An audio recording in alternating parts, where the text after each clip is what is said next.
Followed by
Well, good morning everybody, and welcome to the first race of the Virtual World Endurance Championship. I'm Dan Marr, and joining me at the moment is Ron Squire. Hey, say hello, Ron. Hello everyone. Just to let you know that it's actually afternoon, not on morning according to British summertime, but it is just gone around 12 o'clock. So yeah, hello, welcome to the first round of the Virtual World Endurance Championship. We're here in lovely Sepang, Malaysia, or is it rain at this moment in time. So let's just get to the formation lap. We saw the pace car just coming into the end of the back straight for a formation lap of a lap and a half, I believe. Yeah, I think so. As the cars will line up at the back of the circuit, I think this will be their half lap, and now they've got just this final lap to warm the tyres up. And I think the race will be very interesting. I think it's the first major race that Racedepartment have done on rFactor 2. Don't quote me on that one, because I'm most likely getting it wrong, but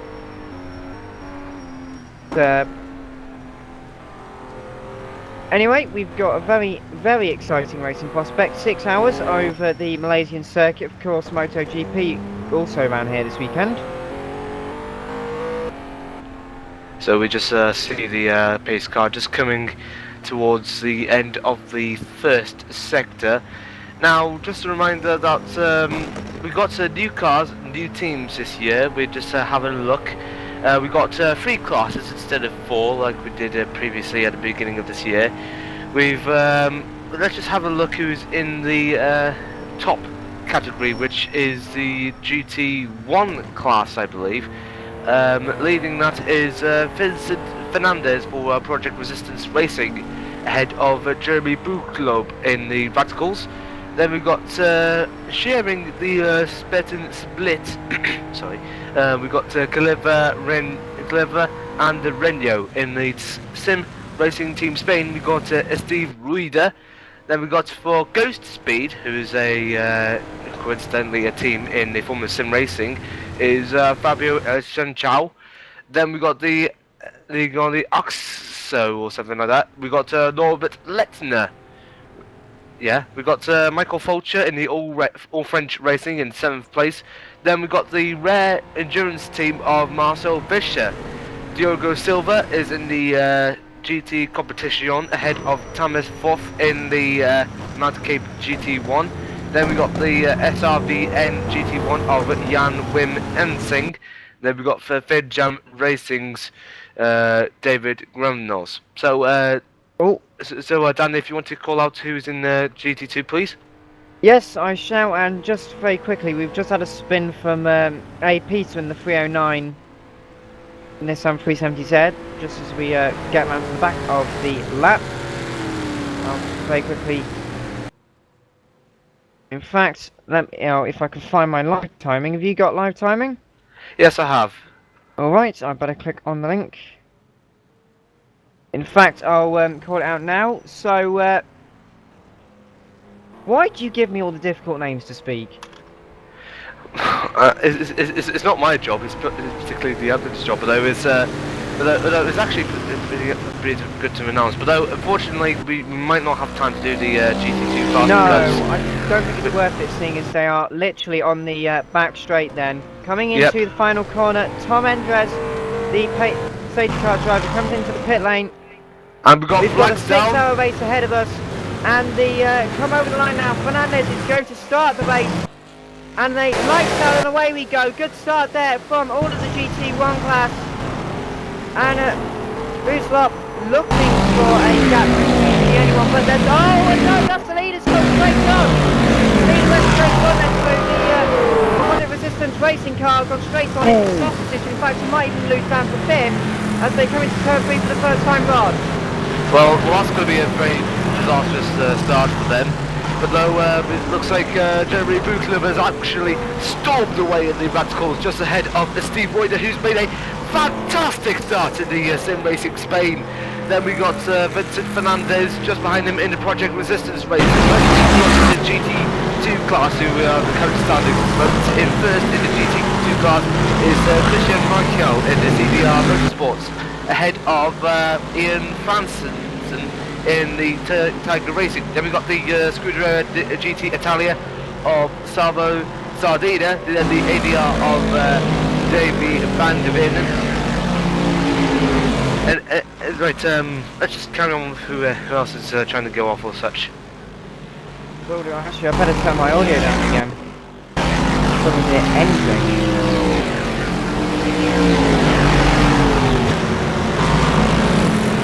Okay, so while we're waiting for that, we may as well have a look who's leading in the GT4 class, and it's the SRBN Gilles Dehan, head of Roaring Pipes Maniacs, Marcel Sepagnac.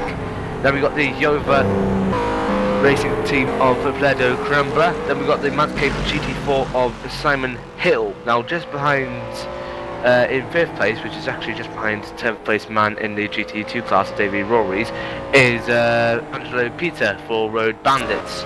Then we got the, it's the team we were trying to cheer on for last season. It's Team Motorsport with Rue Martins at the wheel. Go on, Louis.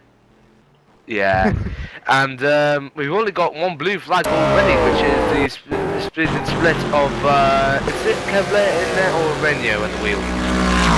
I haven't a clue. I think they're using the same team, so just find out in a bit. We can talk to the drivers, but for the time being, we haven't the audience, which is useful. There's everyone just coming over lap then. In the lead then is the Radicals racing car of Jeremy Blutschop in the lead there. And I do apologise for that. Sorry for interrupting you, but we seem to have one of the GT2 cars going inside the middle, well, at the middle bottom of the GT1 category, and we got a message on the board from the Xavier Carvalho saying Simon Hill is Kelvin van der Linde, the Scirocco, the Cup driver and championship leader. Thank you very much, Xavier, on that one. We got a little bit of swapping between, is it Lars Brusman and Anthony Ford swapped in positions there? I think they have, yes, and in fact, Christian Michael Mikkel even seems to be making progress into the GT1 class, which is telling you the pace he's going. He's going about only a second, it's less than a second or so slower than the GT1 one, which is fantastically well. And Simon Hill then is getting past Combra, where I can't remember her name, but Hill's got past Combra, so Hill into third place in GT4, running very wide there though. Yeah, and yes, Simon Hill has just gone past Combra. So it's a good overtaking move there for Simon Hill. We just need to, and we already got another blue flag for Diogo Silva, who's along with whoever's in the Suburban split in the GT competition on knee, has just gone down and have another blue flag. Another one who's just gone down in the GT1 category is the All French Racing of Michael Fulcher. Now Michael, did he have a good season testing? Michael did. Probably. And did you say it was the Silva who's got the blue flag? Yes, Diogo Silva who's got the blue flag. I was just checking. It seems to be like that, having a little mingle at the moment. Yeah. So, and we got another message on the board, I think. It says don't address him as Simon Hill, it's Kelvin. Okay, so we'll address Simon Hill as Kelvin London. So Kelvin has gone past Combra and is up into third position in the in GT class. Thank you very much, Xavier, from that. So the race then, what, 5 minutes already gone? That was very quick, 5 minutes. It's even now the order seems to be calming slightly. That was Robert Toll there running in the background, quite right. We are looking at the what car? Orange. Is it the 201 we're looking at? The 201, hold on. Yes, it is. We are looking at Robin. Is it Robin Toll? The rare endurance team of Robin Toll, who's in 8th place, I did get it right. Has he gone past Sardinia? Yes, actually. He has, and he's on the back of Mr. Ford in front. Okay, so let's just go through the standings. Whoever is in GT2 at the moment, we've got Christian Michael, who's first place in class, but he's 8th position overall. Then we got Ian Francis, who is particularly three places overall back. Then we got Davey and Grovel's just past Michael overall, or Nolan. And Kenny goes through. Yeah. Another blue flag for Diogo Silva. We got Michael Bushleck for the F1 CEO Racing Endurance ahead of Magnus Delgren in ME Racing. Then we got Lars Brundtland in the Ice Cold Racing now. And rFactor, Janwin Ensing seems to be dropping back. Sorry to interrupt you there, but Janwin Ensing seems to be dropping back there. He is dropping back. He's 16th overall, but 9th place in class. And he's in the pit lane, that's why. He's in the pit lane. So what seems to be the problem with him? I don't know, I can't see at the moment. All I know is he's sat in his pit box and he's going nowhere fast. Yeah, and we got Martin Shabriniak, who's just gone back down as well. Out of the box he goes. Yeah, So, and Yanwin Mingsing is now 21st place overall. So, not looking good for Yanwin Mingsing, despite his good pace earlier this year. But though, let's just have a look at the rest of the GT2 class.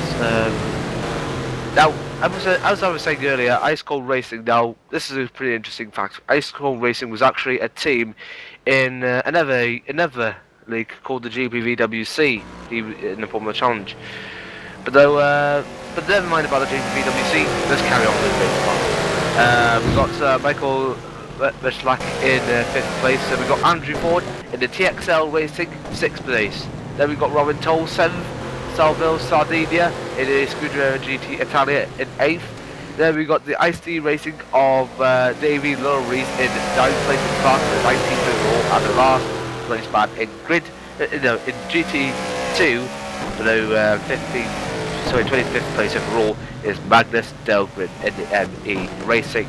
Let's have a look at the bottom class. We got Jill Han leading, who's 17th place overall in the SRV GT4. Then we got the Yova Racing, and oh, hold on, I think Sardinia just gone past Toll again. Cameron's forced into the pit lane. I think he dropped back quite far. And you're gonna love this. Rui's in fourth. Like, Rui's in fourth in class. Fantastic, lad. Come Right, on, Rui. Come on, Rui. Yeah, Rui needs some good points. This is.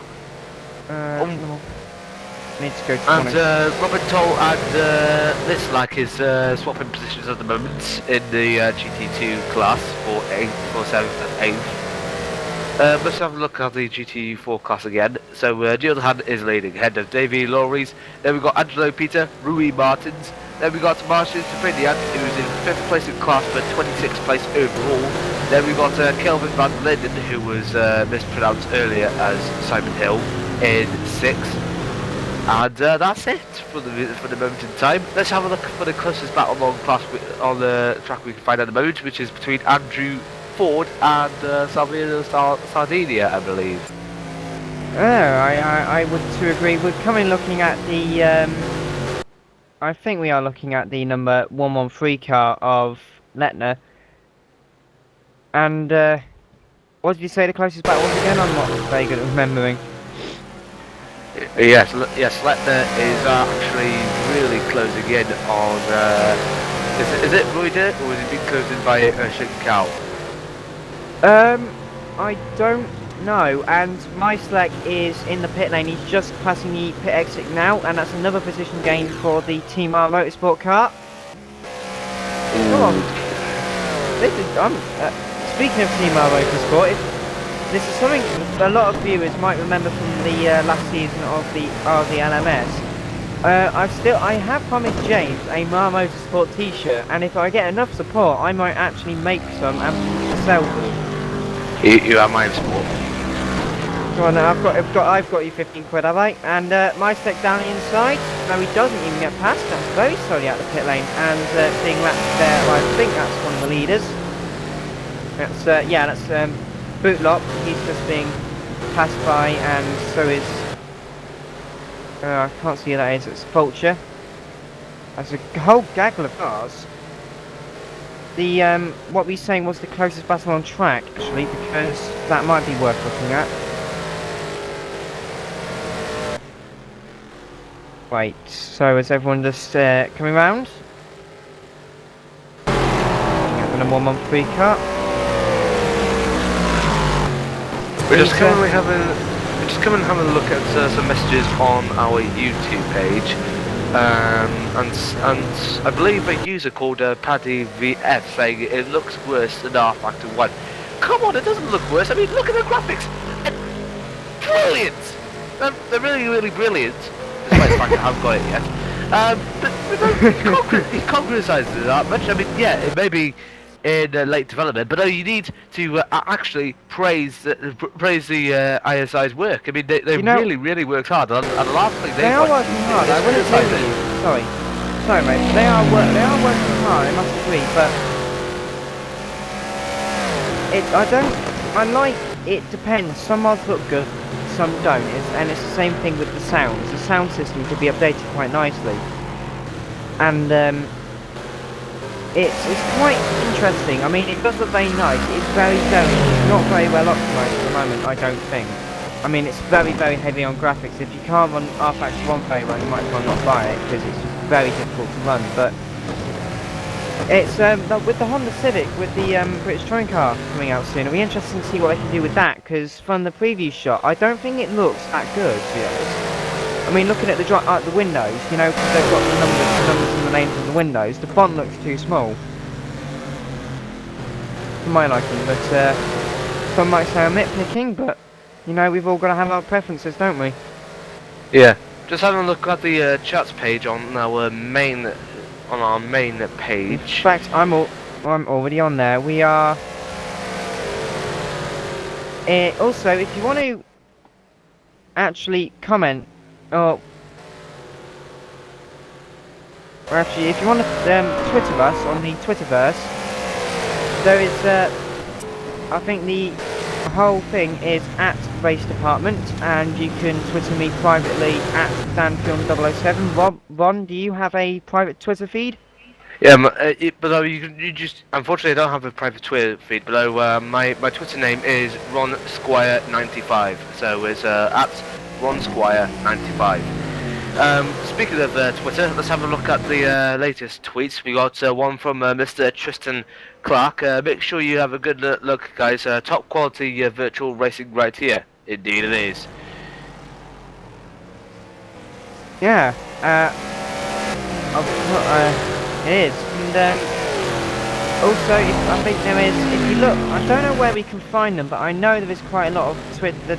A lot of teams got Twitter, and they'll respond to your tweets at some point. I mean, at Mile Motorsport is my team's, and at Danfron007 is mine. Ron, if you've got any, then be sure to tell us. All right. So, how many laps in? Oh, hold on, I'm just sending the please here. I think 7 laps have been completed now. Okay. As they all kind of off. Rounds. I think we're still looking at the number. In fact, what car are we looking at the moment?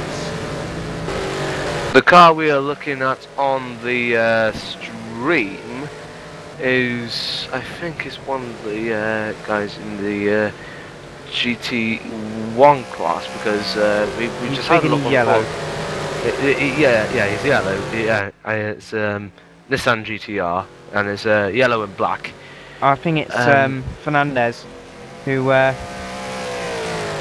got Vulture right ahead of him. I don't know whether that's a battle in class or whether that's a battle, just to be lapped, but we'll find out in a minute or two. The live timing seems to be working at the moment, so if you're on Racedepartment.com, you can tune into the live timing as well. And from what I'm looking at the moment, it's Fernandez is trying to lap Vulture, and that was very close there. A bit too close for comfort, even by my standards. As they just come round once again. And sorry if I sound very bunged up. I've got a really bad throat and a really bad cold as well, so I'm surviving. It's the autumn cold. It's the autumn cold, isn't it? Yeah. As they come over on the main straight then. Let's go over the order quickly. It's Jeremy Bootlock, it's still in the lead from Vince Fernandez.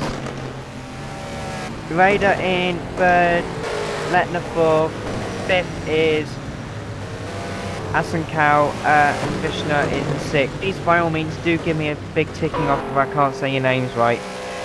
As most people will probably remember from last season, I'm like the worst. Mikkel in seventh, which is first overall in the GT2 category, ahead of Franson and Van in the... Oh, you're going to love this. In GT4, it is Gilles de Haan in the lead from Placido Coimbra and a certain Rui Martins. Okay, we're just having a look at one of the messages on the main chat, and thank you, Stefan, for answering it. Are there going to be rain? And Stefan said, yep, there should be rain coming. Yep, rFactor 2 does have a rain source. And it's dynamic. Yeah, dynamic. So it should be a lot more tricky. Mind you, yeah, I know it should be a very tricky. My only problem is, when people say there wasn't rain in rFactor 1, there was, because if everyone remembers GTR 2, that had, as far as I could remember, a dynamic rain system. And what engine did it actually run off? I believe it was the same engine as rFactor 1. It is. It runs off the G Motor 2 engine. So, So I think it does work. But no, GT2 was GTR2 was made about a year or so after rFactor 1. So they didn't they might not have enough development back then. Yeah, maybe not, but I think 1.255, if you know where to look, it might actually work. I mean, we don't need to really test that theory anymore, seeing as we've got the, not only have we got this, but we've got, what's it called now? We've got the, RFE we can test with. As, still looking at the, number 113 car of, Letna, as, lots of lag spikes seem to be coming into the, track. I don't know whether you can see this as well, because I'm actually watching live version of rFactor 2, which very kindly to Bram and everyone, they ran a competition a couple of years ago, and I won the copy, so you know, I'm a very happy chappy. Oh, and there's been a spin at the final corner for is it Andrew Ford in the number 209 car? I don't know. Yes, it is. Let me just have a look on the span on the final corner, and he's got going once again in the number 209 Xbox 360 car. Very nicely presented livery. And I suppose in an hour or two we'll be looking at the first lot of driver changes. Yes, we will. And let's go over the live time again. What seems to be the closest battle on track at the moment? There is a battle between. Do you think there's any close battles at the moment, or? I don't know. I'm just still having a look. The closest one I can find at the moment is the Spurgeon Split, and I think and there's the old. Let us spun on the final corner as well. Sorry to interrupt you there, but Norbert Lettner has also spun on the final corner, so maybe people are just trying to be pushing too hard too early. Definitely something going on.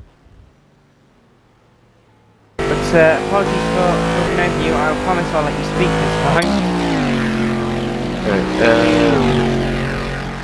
Let's just have a look on our main page, see if there's any more things going on. I don't think we have seen anything at the moment. It says here rFactor 2 is probably using the ISI motor. Yeah. So it's not the G motor. It is G motor. It's G motor 2.5. No. Yes, this sounds much more of an updated version of the G motor 2 engine. Yeah, it's a lot better. It's the same. It's the same but different. If you can get what I mean.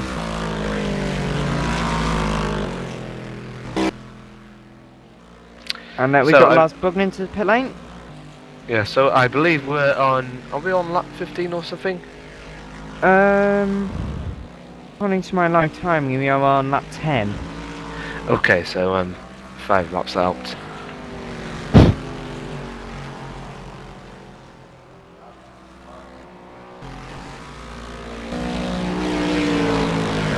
And normal service starting to be resumed as the gap between all the cars seems to be getting bigger and bigger as the day goes on. Just watching the Tommy Durban. Reno Durban, my apologies. And watching Alex.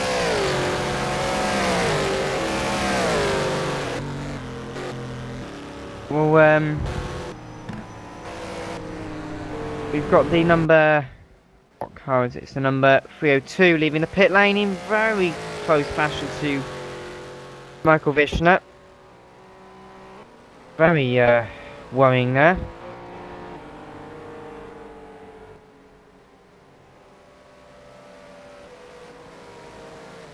And have you got anything worthy of note? I don't you say, think Ron? we. And I don't know at the moment. I'm just trying to set up a tweet feed at the moment.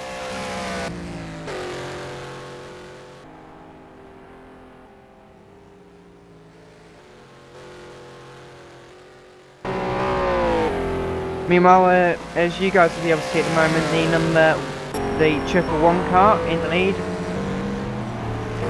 Lock in the lead still.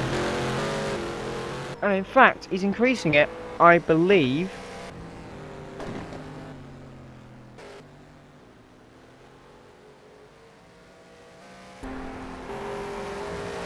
Oh, and it's been a spin. Oh no! We've got to get a replay what happened there.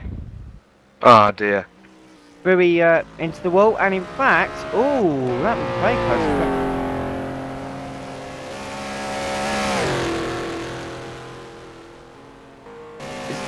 Is that what I think happened? Because oh, that was very interesting what happened there with Rui, because he's just spun, and he's still running in third in class, which is going very well.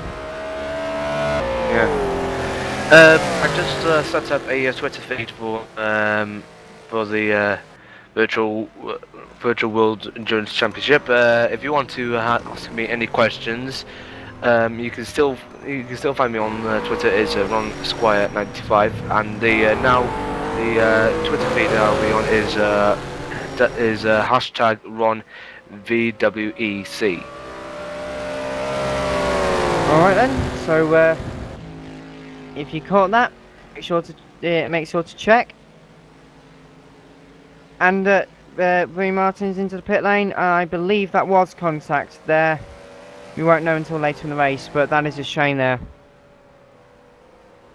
Mind you, we got the rest of the race, so anything can happen. This is motorsport. Anything usually does happen as well.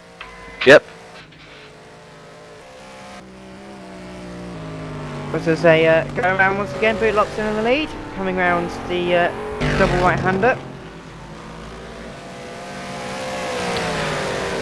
So we just need to have a look if there's any goings on the YouTube channel. Any latest comments?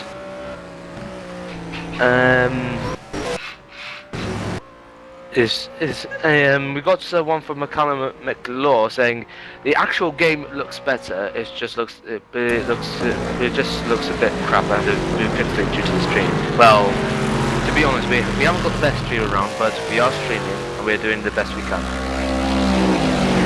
We are, and that's as well as we're going to do. And can't see what people are doing at the moment.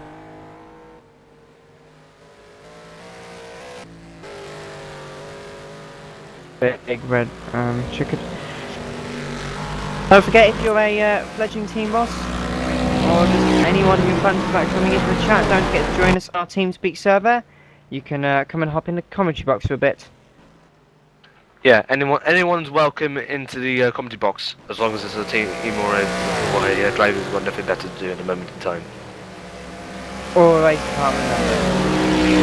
Yeah, that's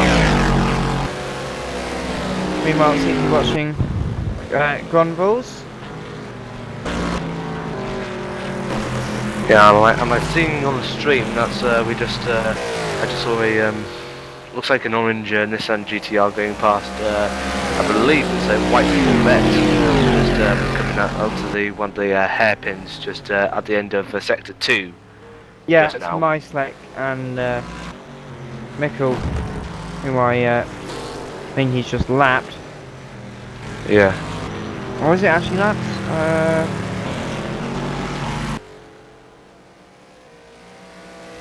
And I think there's a battle going on between two Corvettes, which is just behind the orange GTR, and I think they're at a loggerhead. So let me just have a look. It's Myslek is actually lapped, my friend. Meslak. Where is he? Where is he? Meslak is in 21st position overall and 7th And he's position in class. under attack from David Lorries, I believe. I shall get to David Lorries now. Okay. We got another blue flag for Marshall Sabiniak in the Roaring Pipes Maniacs, and we got another one for Michael Vulture in the All French Racing. So both of them have got blue flags. Michael Vulture has got one blue flag because there's one car behind him, and Marshall Sabiniak has got two blue flags because there's two cars behind him. Is that right? Yes, I would believe so. Oh yeah. That we've been given the flag. Oh yeah, that's two cars. Just came up to him. That's why. And has Bootlock actually pitted yet? I don't think he has. No, he hasn't. He's currently on lap 14, which we've had half an hour in the 6-hour race, so roughly 5.5 hours to go. Not had a safety car yet, and every part of the circuit is green currently. Okay, we're just having a look at the Twitter, and we got Twitter tweet from Tambir Terrence saying, "Wrong square, lol lol lol lol lol lol. Don't go over the top, you'll roll yourself to death." Let me just have a look at the main chat page on Racedepartment. Bram is giving out free coffees. If anybody wants a cup of coffee, you have a free cup on Good, house. I want one. Okay. And don't forget, if you want a Marlboro Sports t-shirt, you got to make sure you lobby for them. Because everyone, I think everyone should have a Marlboro. So it'll be the next thing, won't it? If hundreds of millions of people like football clubs, hundreds of millions of people should love Mar Motorsport, or any of the teams here actually. They're all doing very well. Yeah. They've not had any major problems yet, so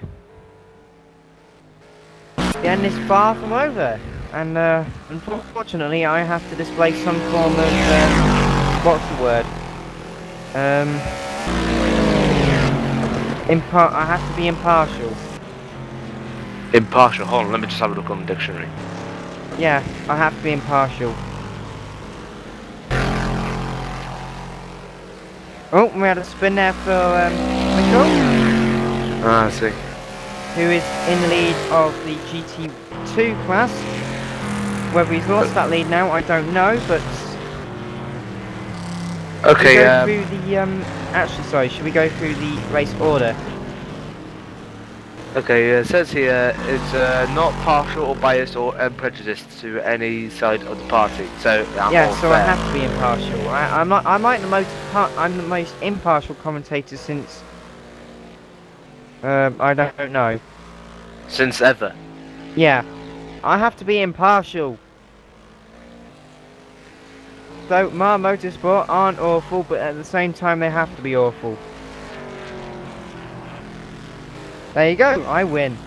And Yay. so we should go through the race order then, and Bootlock still leads then on lap 15 out of the 6-hour race.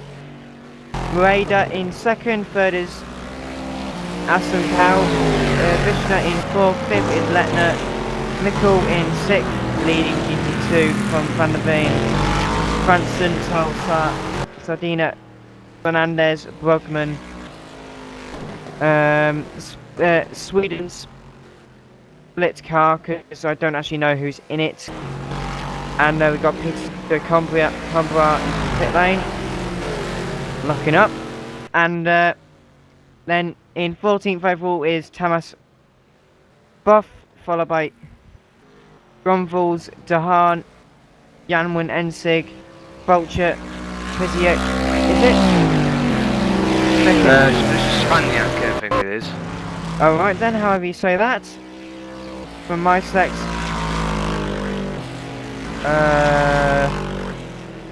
Leven, I don't know, from Davey in ISD Racing, then Andrew Ford, Poseidon, Cumbra, Silver, Magnus Dolgan, Rui Martins, and not Simon Hill. Who's in that car? Hold on, let me just have a look on the chats that we received. It's Kelvin van der Linden, I believe. So Kelvin van der Linden in 27th overall, 28th, and last is Anglo Peter. There we go. Okay.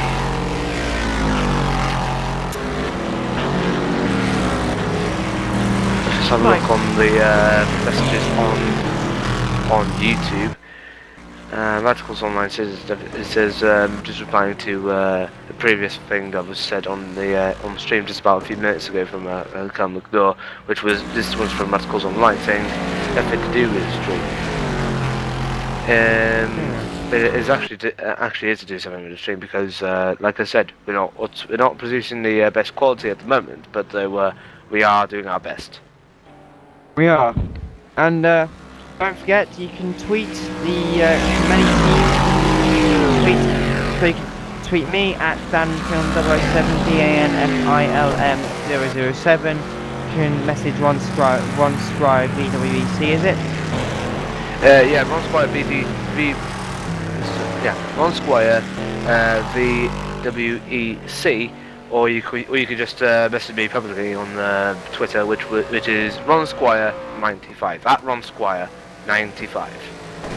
And at Racedepartment for the racing league, we are all abiding to and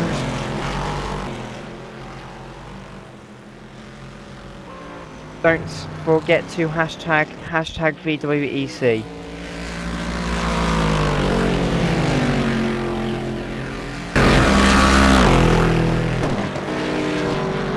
Oh dear. What seems to be the problem?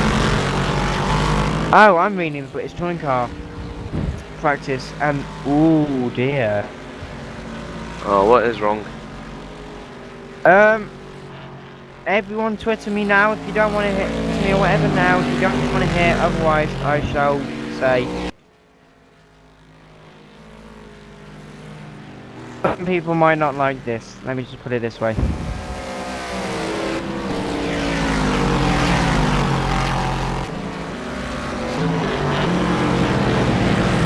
Awkward silence.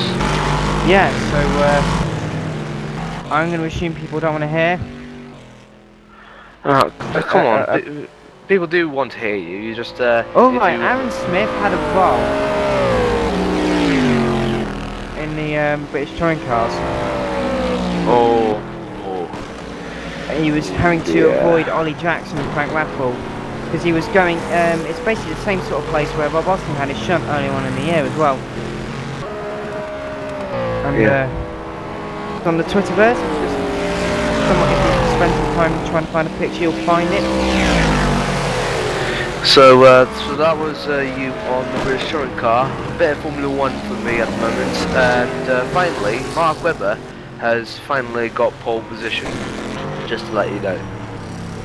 Oh, the irony. What do you mean the irony? Well, going on the fact that it's like this whole meeting is supposed to be about Patel that he's winning the championship and all that here. It seems to not be going very well. Well, we've had a spin there for the number 302 car. and there's a massive battle going on. 4 cars involved. Just coming out of the end of Sector 1, going into Sector 2 now. I see it. And I think there might even be battle for position in there. So we got Vulture in there. We've got. We've received the message. Alright, the live timing doesn't work. It's not getting very massive. And we've got a whole gag with us, like you say. We've got Vulture and Cranston in there. We've got Jan Winengsig and Gilda Hahn. Lots of things happening.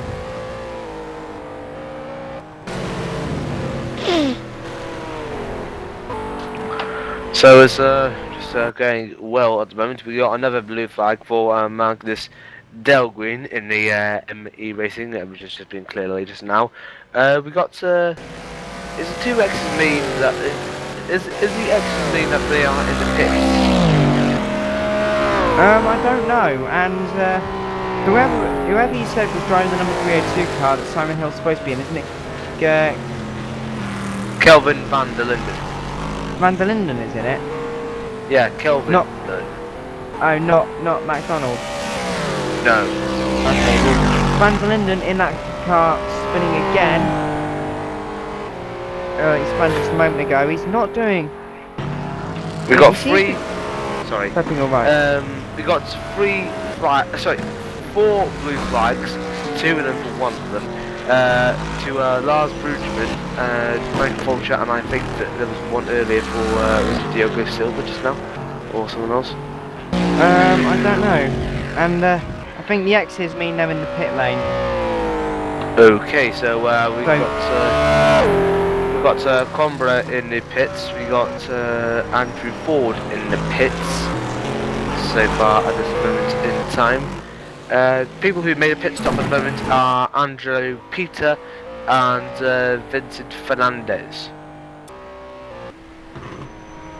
You are currently watching Racedepartment, the Virtual World Endurance Championship with myself, Ron Squire, and Mr.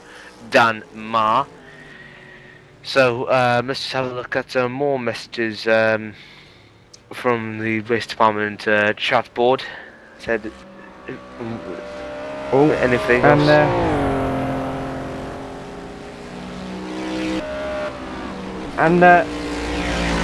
If you're watching the live stream now, I didn't actually ask for this shot. Our good friend Marco decided to bring it to us. And good old Rui, he's back into third position in class, so still going very well. So good going for him. Good going for him.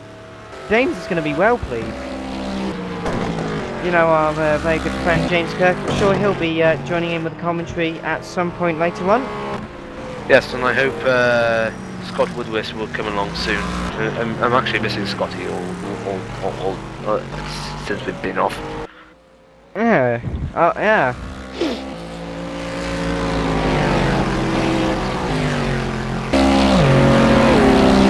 Look at that Twitter feed. Look at the Twitter feed from Tam Beer saying Ron Squire is good. Question mark. Saying bring back Simon Smith. Well, Simon Smith is welcome. So we just need to wait for him to come back soon. Or is he had enough? I don't know.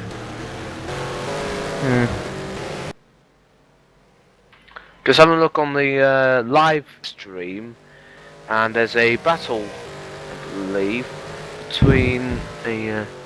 I think one of the Corvettes has just gone past one of the Nissan GTRs, which is a red, white, and blue one.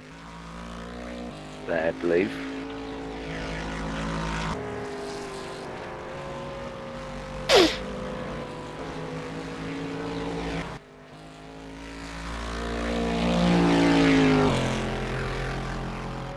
So meanwhile, as everyone comes around, we're looking at the number 111 car, I believe. I think did I just see a ghost speed car just going off there, just near the end of the second sector? You might well have. Yeah, it's the. And the number 302 car spins again. So yeah, the person using the ghost speed at the moment, Fabio Chow, has spun off. We're just seeing that on the broadcast just now. We've got nearly about 5 hours to go. We've got another message from Twitter from Rob Southern. Kelvin in the 302 car, sorry, has spun once again, and they're Pasiak, or how we say it, I'm never going to be any good at pronunciation, has got no front bumper. The number 303 car, no bumper. No bumper at all. No, no bumper at all. You can just see like this, a splitter magically hanging on to the floor somehow. We could say utter lols, but this is not a good situation to say utter lols at the moment. We No. got another message from. Yeah. We got another message from Rob Sutherland saying Scotland regional accent. Well, we are all regional sometimes. Yeah. But, like me, I'm from North Wales, and Dan's from wherever he is. That's helpful. Well, I don't know where you are from. I actually come from Lincolnshire and I live in Cheshire, so I've got. Some would say I would have a very mixed accent, but I don't actually have an accent. I just have a nasally voice. Yeah. Not helpful when you've got a cold, but hey ho, when can you help these things? Yeah. We'll have a look at some more battles and numbers, and I think is that. And I think we just saw a blue and black Corvette just having a battle with one of the Ghost Speed cars at the moment. Is that a Ghost Speed? I'm just having a look. Well, it's the number 205 car, so it could well be. And that's another spin for the 302 car. What are you doing? Once again? I'm not joking. He's spun twice each lap when I'm watching him. Come on.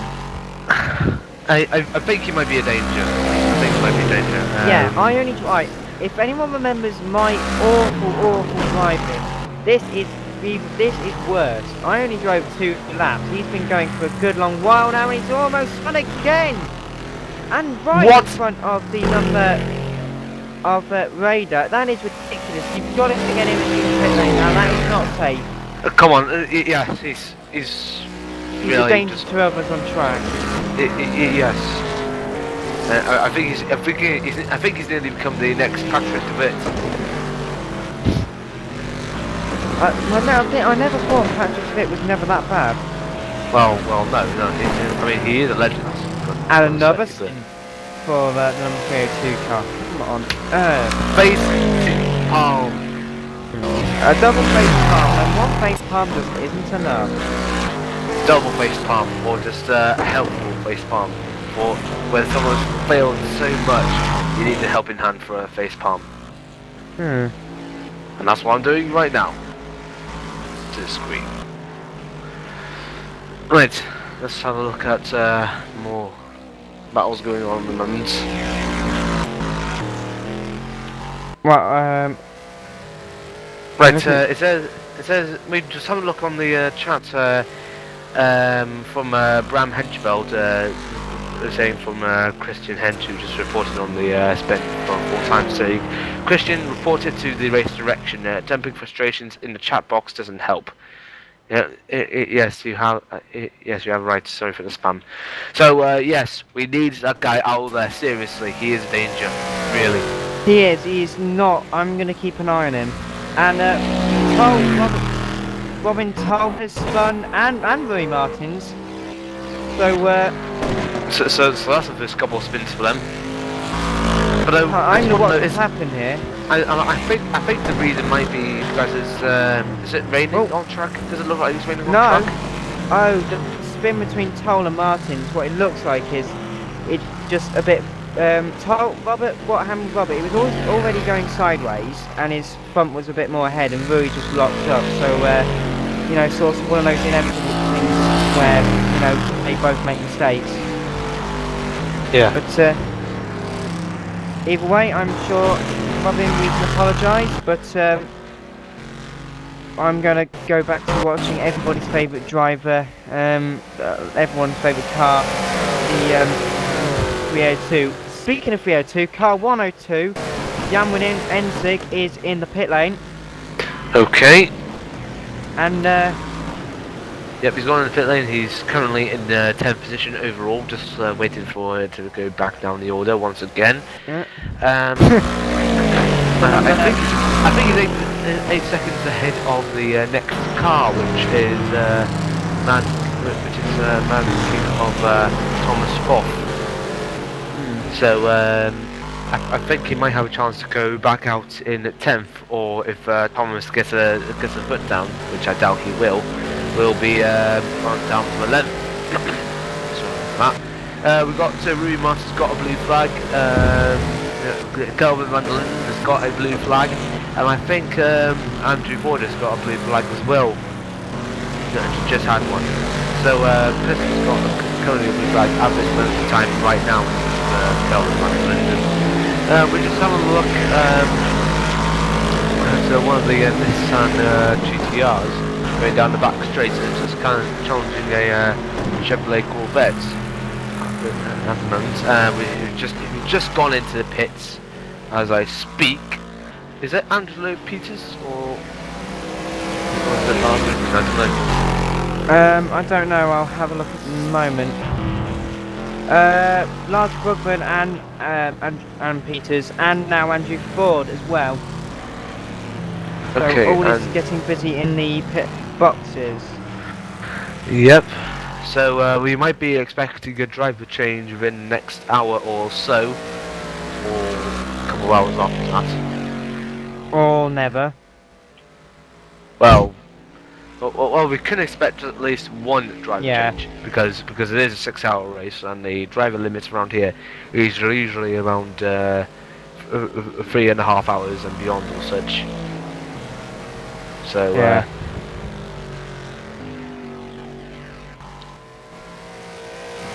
okay, we got a couple of messages on the race department board from Cameron. Wow, that's a little bit of a tough name to pronounce. Cameron Giro Andre Bogdan saying, cool to see a RD broadcast, but engine sounded a bit loud above the commentators. Well, we could try that, though. It says here, Tom posted a manual link on the news post as well, Eric. That's from Eric Tibet, who says, can't update the mod from the server in-game. Any suggestions? Oh, yeah. Tom, there's a... Right, go into the 6 hours of Sepang thread in the forums, and go down to the bottom, and there's an update where you need to uninstall your one of the VREC mods. I think it's the actual mod and not the component file. You need to install it, like, you need to download that sort of mini patch there and put it in, rather than downloading it from the game, because I couldn't actually download it earlier either, so, you know. And, we're looking at the 111 car, the race leader, and, Mark Greenall gone off into the, so we have had a driver change there for the number 209 car. Mark Greenall now in that car, and decided to go gravel trapping. Oh dear. First time in a car here in rFactor 2 and already in. Yeah. Don't worry, it's his first time, he must go on. He is. And yeah, you'll all be all drivers will feel very comfortable now. I'm not ever driving ever again. Until I get a better race wheel. And hopefully a better good card. And just a better driver, which is pretty much impossible, but... Yeah, pretty much impossible for me. Oh, we got 3 blue flags for Marcin Szczepaniak in the Roaring Pipes Maniacs. Wait a minute, just gone down to 2 now. So, okay, we got 1 from Diogo Silva, 1 for Christian Mackel, and 1 for Felix Herbrich in the Road Bandits. Okay, so everyone's much more cleared, and Mark Greenall's got 2 cars behind him who wants to lap him at this moment in time. So Mark may as well let one of those guys through. And GL Tahan into the pit lane. Okay, GL Tahan is in the pits. Now, is this going to be for a driver change or such? No, I don't think it will be. We're just going to see what's going to happen. And the Mackay GT4 car of the number 302 car, everybody's favourite spinning car. Oh, okay, 302 of Marcin Szczepaniak, isn't it? Yeah. Oh, and he's gone into the back of Louis and spun. But whoa! Marcin Szczepaniak got back into the back of Rui and took him out. No, Rui seems going. He's going fine. He just got. look, I'm watching the replay. He just locks up and Biff at the rear, really on and half spins at the hairpin. But if we have a look inside the cockpit, was he actually trying to go on the inside, or was he just going No, straight and on? no, he wasn't, and he's gone into the inside of the first turn, which is not where you want to be, because he was actually on the Ooh. grass. So he's gone up to his old antics of you spin me baby right round, but You spin me right round, baby, oh, right baby, round. right. But though, all seriousness, Don't forget to no, remind us how bad your singing is. Oh dear, Rui's spun now as well. Oh, god damn it! Right, How do you think I feel? I'm the team boss. yeah. Come on, give us some credit for God's sake. Although Rui is doing fantastically well, and I think that Biff up the rear is might send him to the pit lane, which I think will be his second trip to the pit lane because of others driving, but we'll leave it there. Yeah. Just and we just had a message from Andrew Ford just now on the Racedepartment stream, and he says I had a Fanatec disconnect on the pace lap, wore tyres, 3 disconnects in the race. Well, to be honest, Many spins, and our favourite. Oh no, sorry, not Andrew Ford. He's been trying well, but our favourite. No, into the side of the silver. Has Byron Hill. That has got to be. He can't be on the. Really, that is not on. It's gone. I'm gonna get the replay up. What I can see. Here we go.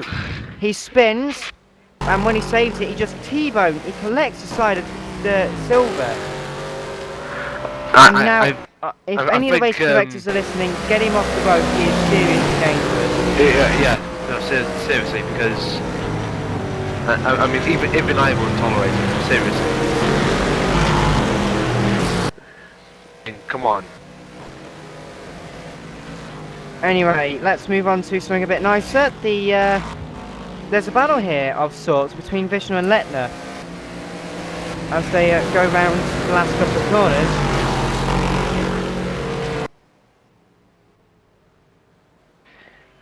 And lots seems to be happening around here at the moment between these GT1 cars, because there's Bittner, then Letner, then Asenkow. I think we may have a 5-car battle just going at the beginning of the start-finish straight. Yeah. Just going into that. Oh wait a minute! I think two cars went in. 2 cars just gone in. It was Vishnu and Letner. Okay, Vishnu and Letner is in. And Silver. Silver. Spin, didn't he? So. Oh yeah. Okay, so that's it.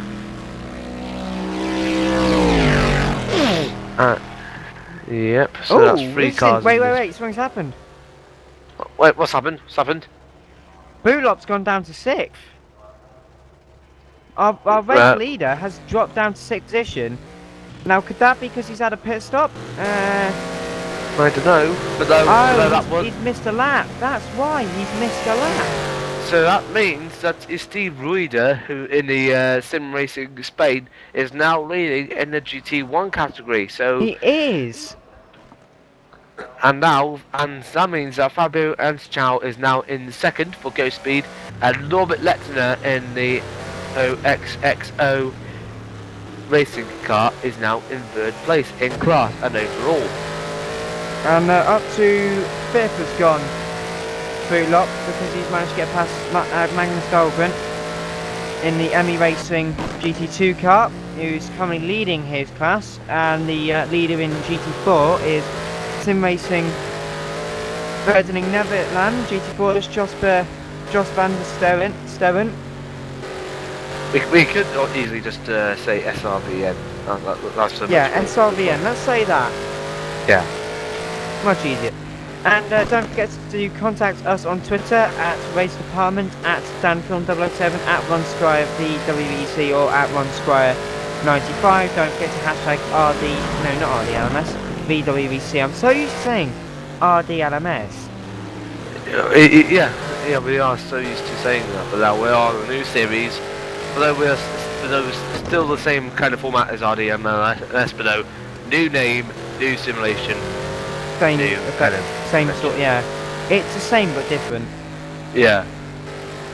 Speaking of RDLMS, when if we ever find the Endurance Series mod coming onto rFactor 2, we have to use it because it is a fantastic mod. Yeah. Don't forget, if you want a cup of coffee, then you can have some from Brandhedge Belt on the house, obviously. Don't forget to give some support for Dan Mar and his t-shirts. And oh, hold on, wait, but we got a spin in the pit lane. Have we got a spin in the pit lane? We might do. My God! Who was that? I think it's one of those orange GT1 cars. It's Silver. Silver's got no rear wing. My God! So Oh Silver. dear, he has spun. Let's see what happens. Oh dear. Okay, 3 into 1 doesn't go. Contact between Asano and Silver. Silver into the pit wall. Aston Cow very lucky, and Barry Martins was in the middle of that as well. So why is it my car always is in the middle of everything? My dear, and because Diogo Silva just spun off once again, just after turn 2, is he going to spin it around to go back on track? Let me just have a look. I am still using the viewer at the moment, so it might take some time. Yep, and he's spinning around, and I think Who's he's spinning off. around? Is it Silver? Yeah, he's spun around and he's gone back on track. I presume he'll spin Yes, he later has. on in the lap. And oh, that almost collected Fernandez. Yeah. That is ridiculous. So Diogo, you need to slow down a bit, right? No, don't slow down. Get that off road. Because you're going to hold up everybody. I mean, even the GT4s are going to go faster than you. And just be careful for our favourite car, number 302, because these could do synchronised spinning. That'd be quite interesting to watch. And he's trying to go around the turn 5 and 6. Hilarious to watch it go by, because he's so gingerly on the throttle. Yeah, very interesting. Let's just have a look at more stuff on the YouTube page. And Ray Martins has dropped down to F, so I think Rui's still in the pit lane. So maybe there was damage to that car. B-Dubs 232 says, "Wow, it absolutely looks terrible, like a 1995 sim." So B-Dubs 323 is thinking that it actually looks like Jeff Cramon's Grand Prix 2. I Grand Prix 2 really doubt it, to be honest. Really doubt it, to be honest, because I mean the graphics are much more good. I mean they're not in. And Silver spun. Just to interrupt you there, Silver has spun again. Oh dear. Okay, so and, yeah. And I'm wondering if the Mar Motorsport car's still in the pit lane, because in fact yes he is. What's happened to Rui?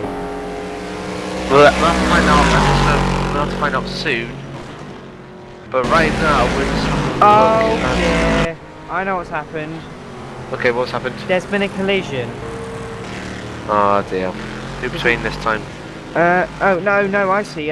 Dennis is going to the car actually, which may have been why I deleted There's Richard. Oh, you right. That was the 302 car went straight to the back of him in the pit lane. That is ridiculous. And Herb Rich and Tazio has also had a little coming together on track. Come on, boys. We aren't touring car racers. We don't need to be having this much contact. It's an endurance, not a sprint. If you could, oh, that almost sounded like John Watson there. I nearly sounded like John Watson. You did. You could have said, "This isn't a sprint race. Look, this isn't a sprint race, boys. It's an endurance." Yeah. In his very classic way of saying things, but Yeah, the driving standards seem to be going well at the moment. It's only just a couple of things that are happening which ruins it for quite a lot of people because, let's put it this way, after the car's been hit in the pit lane, we've had spin coming together from several of the GT1 cars. As I really understand, I don't really understand why half is actually going on. Because, yeah, so let's just have a look at more. And we've got 4 blue flags for each car. One for Christian Michael. We got one for Jos van der Steeren, who is in the SRV GT4 car. Then we've got Felix Hendrich for Road Bandits, and one for Eduardo Hendricks in the racing team. And Christian Michael has just gone up to 7th place overall, although he's still in 1st place in class. Let's just have a look at... and Thomas Forth is now leading in the GT1 class ahead of Eastie Broider and Norman And Lepner. Greenall's in the pit lane. He's in the pit box, actually.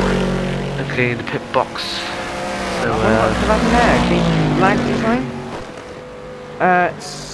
The 302 car still in the pit lane. I don't know whether he's actually getting that fixed or not. And also, it's our debut for our new driver, Dennis Corfell, who's coming into, or Corfell, coming into the pit lane.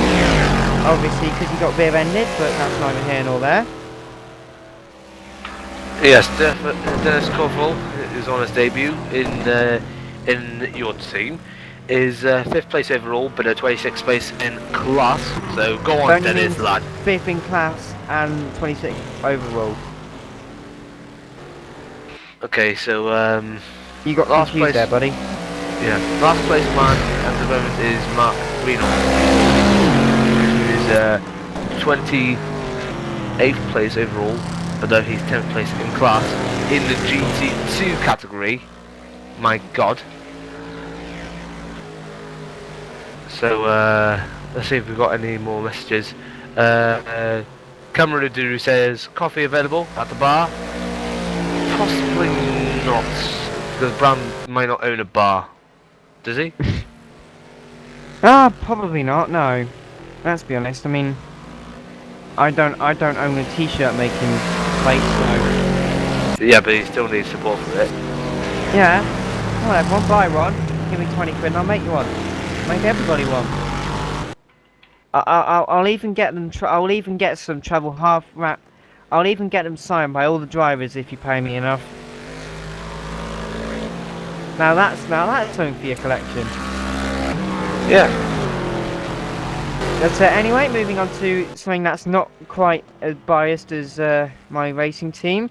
We're watching Mickle, Christian Mickle going round, and O'Reilly just ahead of him, who isn't, despite it being in the GT1 class, is not going much faster. In fact, he seems to be losing more than he's gaining. As I'm going to have to mute my mic for just a minute because I've got to clear my throat, which I'm sure none of you want to hear. Right, we've got another message on the chat from Mr. Bradley Vanian saying who's doing the commentary. Well, it's good. Well, that's a good question because who exactly are we? I know, we're Ron Squire and Mr. Dan Marr. That's who. Oh, and there's been contact between Michael and O'Reilly, and they spin. Oh my God! That is And off poor. in the That ball is he seriously goes. poor. Seriously. Actually, yeah, no, that was O'Reilly's fault. I'm giving you that one, mate, because it just. So comes on. David and really just went into the both of them, have they? Yeah, just pretty have a much look on by hitting the left rear broadcast. quarter. Which, sorry to interrupt you there, mate. Okay, so I'm having a look on the broadcast now. He's David O'Reilly's in the Corvette, yes, is he? Yes, he is. 116.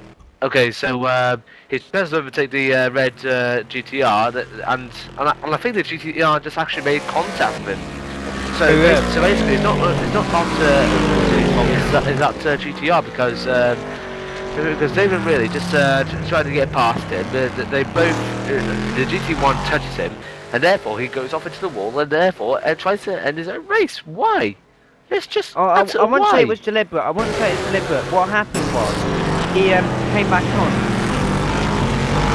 I've seen it before, stuff like the British touring cars. When I'm not going to name it. I'm not going to name the driver, but a lot of people will know who I'm talking about. Came straight on and hit another driver who was driving a Toyota Avensis straight into the wall, which And where was this?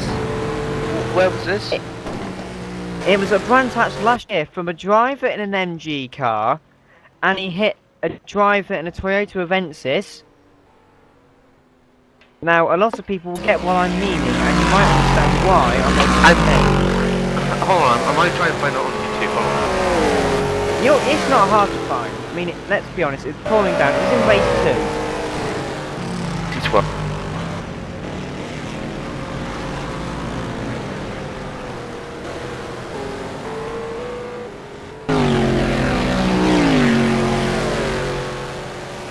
So let's go through the order quickly. Whilst you're doing that, I'll go through the order quickly. Top 3 in each class. We've got Sim Racing Spain ahead of OXXO Racing. Raider ahead of Lightner. Contact there between O'Reilly and Bootlock. Bootlock was just going for a gap that didn't exist, so I'm not going to give too much blame. And Bootlock's gone back into the lead now. I just got a book from Simon Christman saying you have around about 2 minutes delay. That's what it's 2 minutes? 2 minutes. Alright, Let's carry on.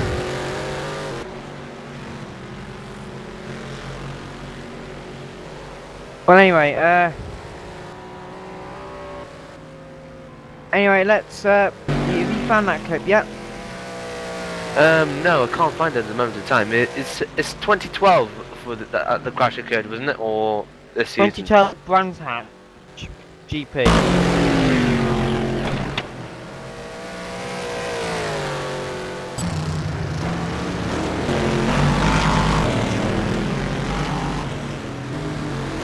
I'll run you a link in a bit.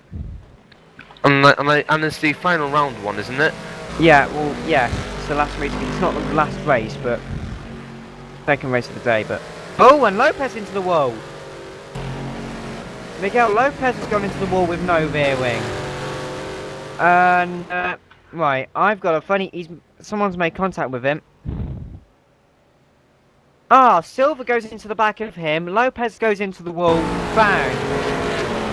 So a lot of contact being made here, and another wingless GTR car, Nissan GTR. Okay, so I'm on a video that says BTCC 2012 Brands Hatch GP final round from the official official BTCC I'll post YouTube the link page. in the whatever it's called now, mate. Okay. Well, no, it wasn't quite that one. It was the other way. It kind of is the other way round. The old guy from last year taking an old driver out from last year. But I'm not going to say any of the drivers because I must remain politically corrected at times. Mainly because I want a career in motorsport commentary, and if I don't, and unfortunately the doorbell's rang, so I'm going to have to go and get that. So I'll be back in just a minute. Yeah.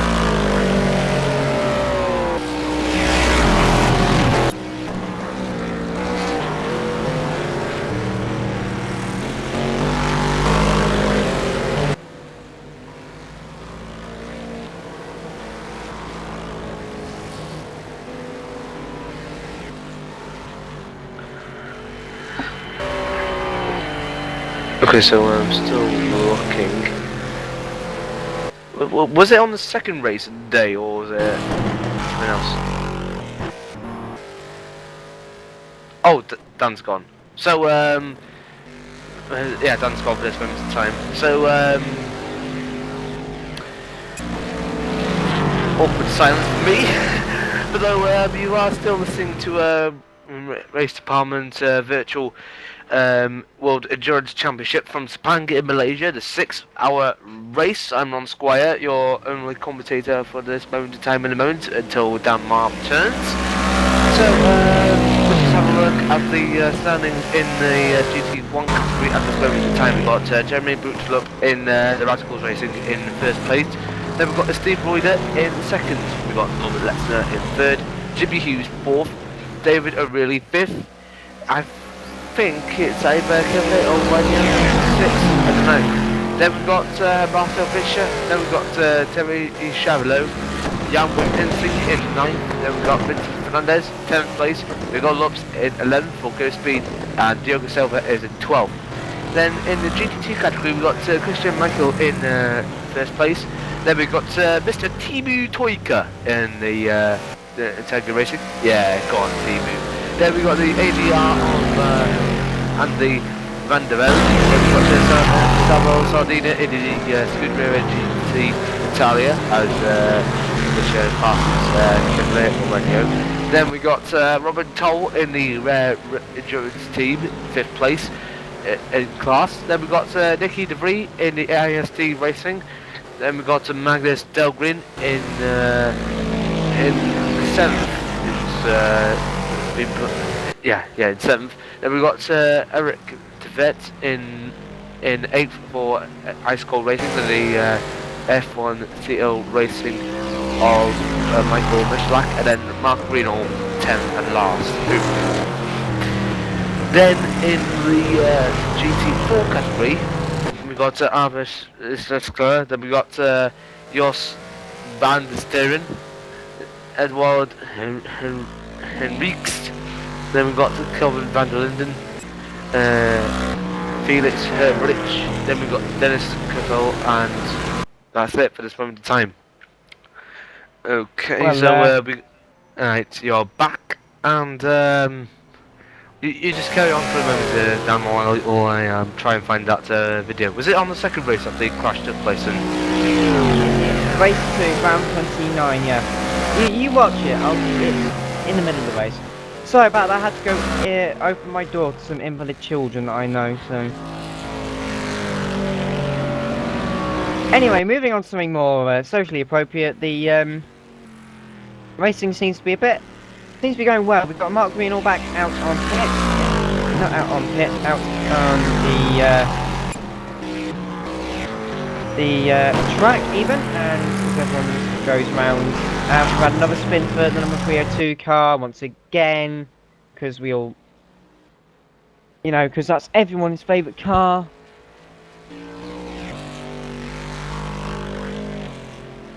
As he hasn't got a bonnet or front bumper anymore, but I think they gave up a long time ago trying to repair the car because it's not going to be fixed. Don't forget you can input on the race department at Racedepartment, Motorsport, at DanFilm007 or at Ron Squire at 95. Don't forget to hashtag VWEC. So I'll just check the Twitter bird.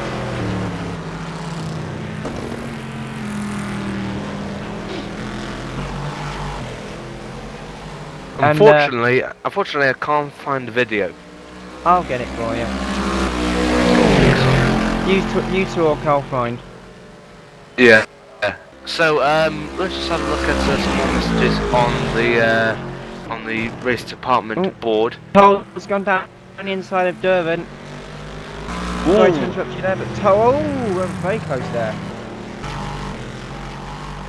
This was between the two Chevrolet Corvettes, wasn't it? It is. Okay, so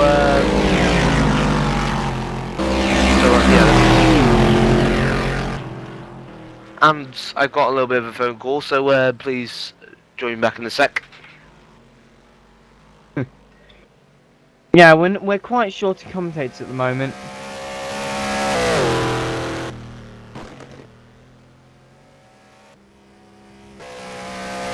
So don't forget you can join in with us at any time you want, really. As long as you're a member of the race department or a team muscle driver who's got very little else to do. Obviously don't come in here if you're actually racing, because that would be a bad idea.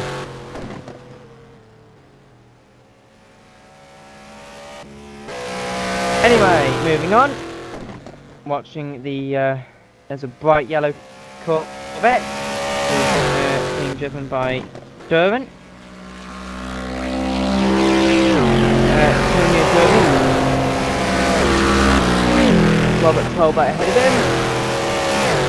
And there's a battle swap between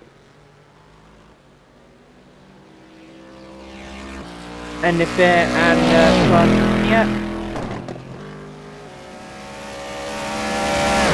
Lots of interesting stuff going on at the moment.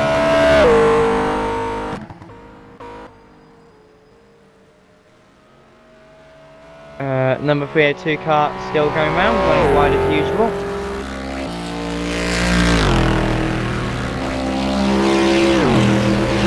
And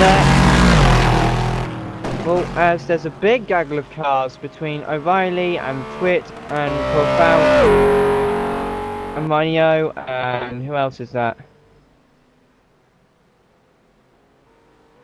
That was Vishnu, and as they all come around the house.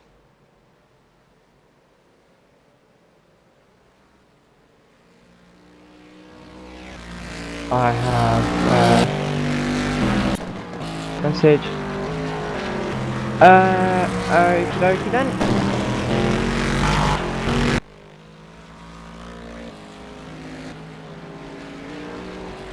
Right, so as everyone comes round, we are watching the free ride here between Vishnu and Twit and Fight, or however you say it. I can't actually speak properly, but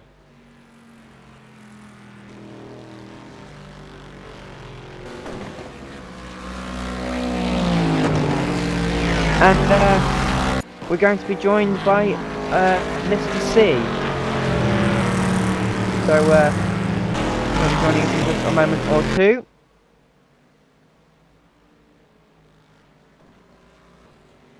Hello there, mate. Hello, hello. How did your stint go then? Well, I'm not actually racing. Ah, I'm dopey, sorry. Alright then, let's best way ever to introduce a conversation. How are you, my friend? Well, I'm very good to see another Racedepartment broadcast, a great broadcast so far. Thank you very much. We're struggling on with only 2 commentators. Well, you're doing a fine job. And everybody at Racedepartment did an exceptional job. Marco, Stefan and all others involved. Especially I see some big name teams like Radicals, like others, and it's really, really good. It is, and if you've been watching along, what do you think of the driving standards? Well, there were some big, let's say, optimistic moves, but I didn't see any like appalling driving or something like that. I think it's more than decent, above average, and it's really, really nice. Listen, yeah, I forget when we talk about one thing, the live stream only sees certain stuff. So yeah, you may have heard us ranting on about the number 302 car, which coincidentally runs very wide, going gravel trapping. It's are you a team boss then? Well, I am, but sadly my real life impelled me of racing or managing recently, and I recently got back having internet and such, so I just got barely on the terms with the Racedepartment and other sites. Currently, I'm in the truck because that's sadly what I am, a truck driver, and watching this broadcast, lovely broadcast. I suppose it's better than nothing then. Yeah, that's true. It's better than nothing. I've got O'Reilly into the pit lane, the number 116 driver, and we've got Lopez and Mikhail also in, so we've got 2 GT1 cars and 1 GT2 car, and O'Reilly goes into the back of the other GT1 car. I hate it, during your sim race, once you've been sim racing, have you ever like had a collision in the pit lane? Well, because not caused by me, even though I'm not the fastest or fairest driver. Sometimes I do make my mistakes, but I did have some collisions even in the endurance series, because I did a long time ago, about 3-4 years ago, I did Air de Le Mans, with Xeno Racing, and I would like to point out the members of Xeno Racing. It was Remco de Wild and Dave Stephenson and Dave Grumbelas, and I really like racing with them in the team. Ah, But yes, I did have some accidents in the pit lane. When you're in the pit lane, especially from my point of view, and I finish my pit stop, I'm looking to get as fast as possible, not looking in the rear mirror or vice versa, or I see someone getting out of the pit box, I go, okay, I have plenty of time to pass him, and it's not usually that way, so it happens sometimes. yeah. I understand actually. That was quite a good insight into seeing what. It's very interesting to hear what you have to say from a driver's point of view. Well, I can see, because when you're in the box, you're not as concentrated as when you're in track. When you're on track, you're concentrated. Next corner, next corner, next corner, and that way you maintain focus. But when you're in the pit box or the pit lane, you're actually relaxing from my point of view. I'm not very concentrated. I just have to stop at that line, and then I'm freeing my mind, relaxing a Yeah. bit. So I'm not 100% focusing on what's going on around me. Yeah, well, yeah, again, like I say, very good insight into what's happening. I mean, obviously, what we're seeing and what the live stream can see are two different things. So what we see, we're talking about what we can see, but at the same time, we're trying to look at stuff that's relevant to cameras. So, as far as we know, we're trying to give you as much information as we can, and as much detail as we can, and yeah, getting very close there, very close to comfort. Yeah. But for Also, if you endurance haven't- race, sorry, for endurance race, I see a lot of passes based on the broadcast or attempts. Yeah.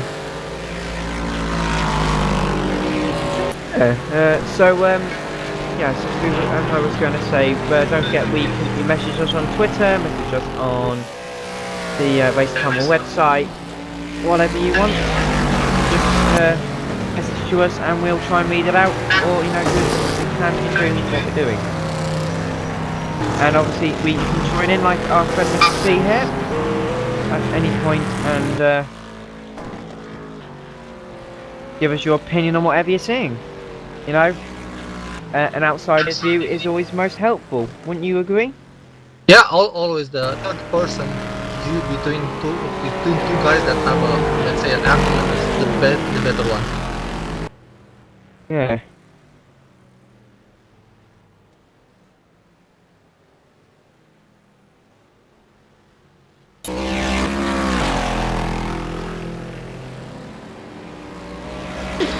But yeah, so we're watching one of the Corvettes currently go around the track.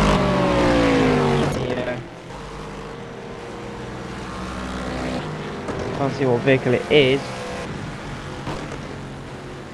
Moment.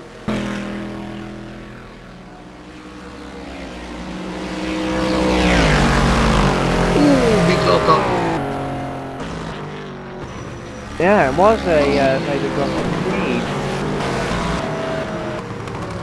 And as I remember, because I did race a little bit rFactor 2 at when I was racing a year back or so. Those lockups tend to leave a scar on the tire pretty much. They would. As in, a good thing about the new engine, the new component they use is the fact that it's got flat spotting on the tyres. Oh, okay. So you can really damage the tyres.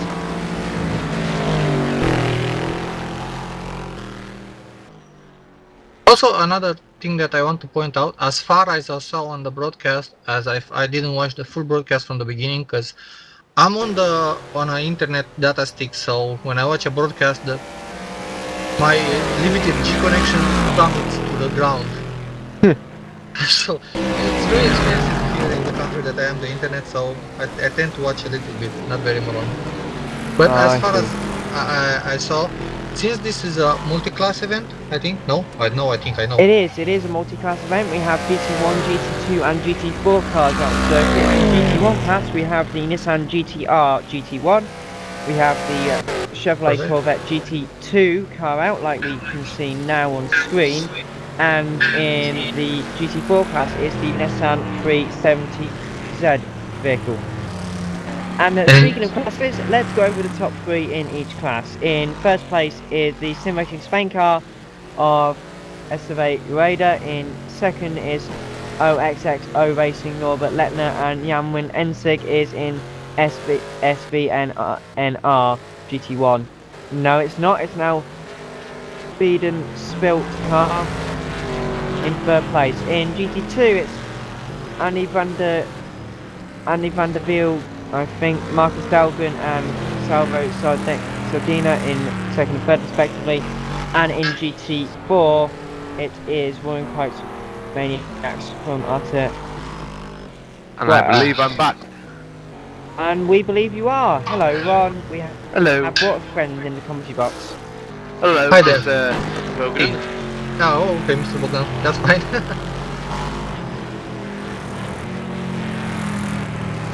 As I was saying, I didn't see pretty much incidents between classes as I often tend to do in other endurance series. Believe me, they were there. If you knew where you were looking. Oh, okay.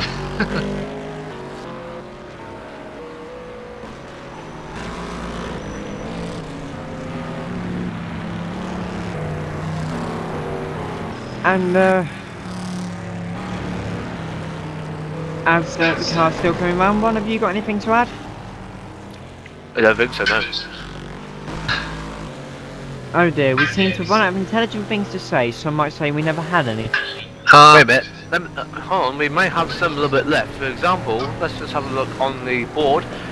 No questions there at the moment, nothing on the Twitter feed. Let's have a look on the main board on the YouTube page. Nothing much there. So, Dan, are you able to find that video? No. Okay. So, anyway, still we're here. The 6-hour race of the virtual World Endurance Championship here on Racedepartment.com on rFactor 2. My name is Ron Squire with Mr. Dan Marr and Mr. Camera Maduro Bogdan. I'll try to pronounce it. No, I'll pronounce it in my native language. And for your excuse, no other commentator managed to say my name right, so it's okay. Alright, It's thanks. it's Karamidaro. Okay. But I see there's 4 hours and a half to go, if I'm not mistaken. If Okay, I'm very not well. very much mistaken. Oh, it says here on the live timing to go 4 hours 28 minutes. Oh, I assume that it So was. we've had an hour and a half already. Indeed it is. Okay, but did you talk about the predicaments? Who is gonna win what? Well, it's too early to call, really. I think I'm going towards the balance. I think it's too early to call. Well, I'm not much of a predicting guy, but I'm watching the best lap times on that live timing thing, and I see that Norbert Leitner is about half a second. The fastest lap time of his is about half a second faster than anyone else. No, I'm mistaken. Yuri has about the same lap time. So these two are in their class of their own.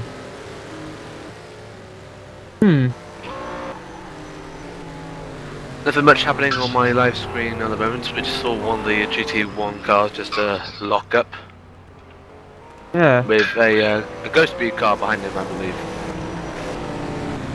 probably yes. And we've had several driver changes at the moment because we've got Lopez out in the number 115 car. We've got Sorry, in the 1110. Jimmy Hughes in the 104. Yuri Christian in 102. Barcosa Este in the number 207 car. We've got our everyone's favourite driver, the number 302. Everyone's favourite car, even 302. You know what I think would really look well on this grid? You know, a car that would look really good on this grid. Who? A Ginetta would look really good. Actually, I agree with you. That would look good. I want a Ginetta. A G50 one? All of them. I want the G40, a G50 and a G55.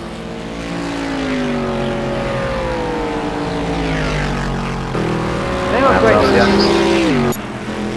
So if any modders are listening and you like Ginettas, please do it. I mean, why wouldn't you? I mean, the G50 sounds incredible, so does the Cup G55, and the G40 just means that I can race one online and pretend that I'm like a real Ginetta Junior driver because I'm old enough.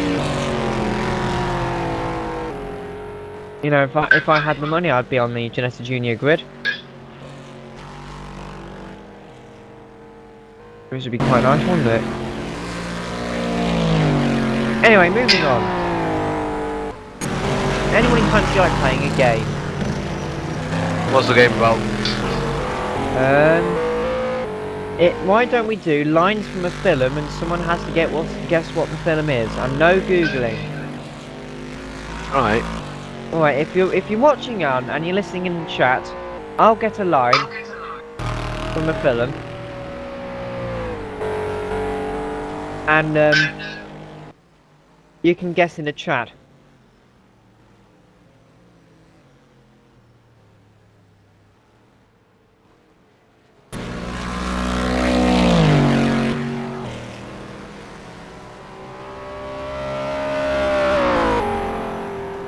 Okay.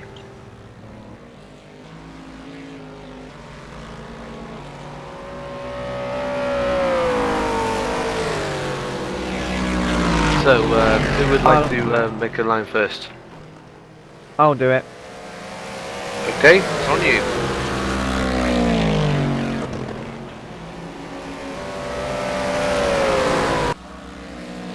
Actually, I'll tell you when it's ready.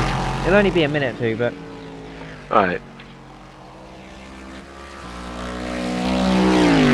Well, until then, I just want to say my goodbyes because I still want to save up some internet for the rest of the weekend.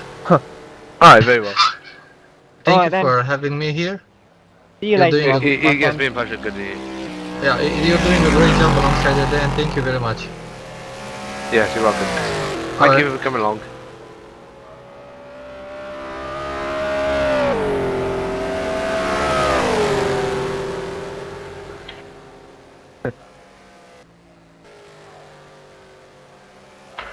We've nearly got about nearly 4 hours left.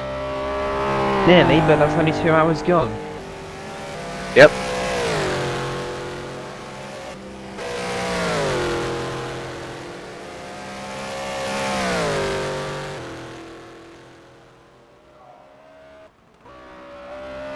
I promise I'll get you the line in a minute because it's my favourite line ever. Right.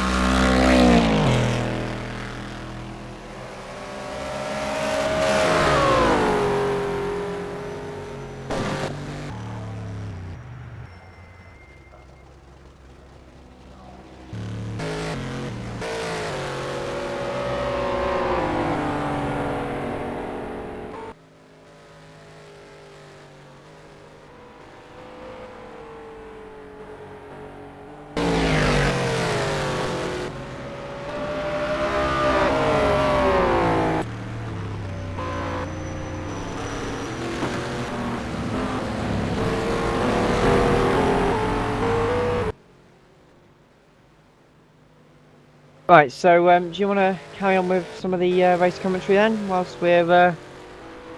Okay, nothing much happening at the moment. Let's just have a look on the board here, saying from Commentator, saying sweating like a pig. Phew, that was hard.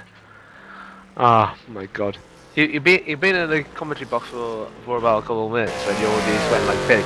But still, it's good to have you here. And there's been a conversation going on between Andy Costorts saying about different timing, saying the articles are, but it's not showing us, I think. Tom says, I'm not sure of all the pics that are in already. Tom is editing here to give us a laps back. Actually, Marcel's doing that, but yeah, he edited it on the fly. And he said, go Marcel. And yes, I think articles should lead at the moment. That's what Tom said. Good conversation going on at the moment. Let's keep it up. Right, let's have a look at anything that's going on the Twitter feed. The only one we can find at the latest one at the moment is Yuri Geisen, which is well, it's said in Dutch, but I think I might translate it. 6 hours of Sepang is underway. That's why I think it is. It is actually. Yeah. Well, so if you want to send a message to me or Dan, remember it's is it Dan 007? at Is it? Dan Film 007. And Dan Film, or for me on Squire, it's Ron V WEC, or on my public feed is Ron Squire 95. We got another one from Michael Fulcher saying, too much likes on server. We are establishing mod, trying to avoid incidents. That's not proper racing. Well, it's not proper racing at all, because like I said, it's an endurance, not a sprint. It is, and unfortunately, people are trying to treat it as a sprint, and a lot of people have come out a lot worse for it. And yeah. As I was going to say, is anyone still ready for my movie quote? I believe I am. Well, here we go. It is. Sorry, my Prada's at Tina's, along with my hoodie and my FU flip-flops, you pretentious D-bag. I have no idea what's that from. I'll give people a couple of minutes to figure it out.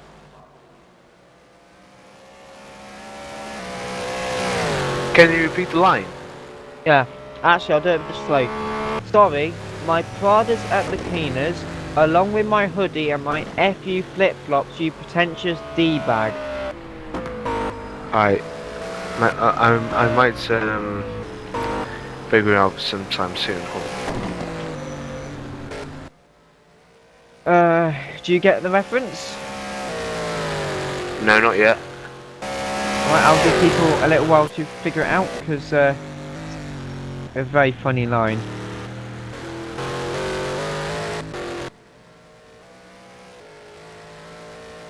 And I'm going to actually have to go in about 20 minutes for half an hour or so, haven't I? I see. Of course, I'll be covering the British Touring Car qualifying. And whilst we're on it, speaking of British Touring Cars, who do you think is going to win the championship? Right, has a, I might not have heard of it, but is it a modern movie? It is. I'll give you a hint, it came out in 2010.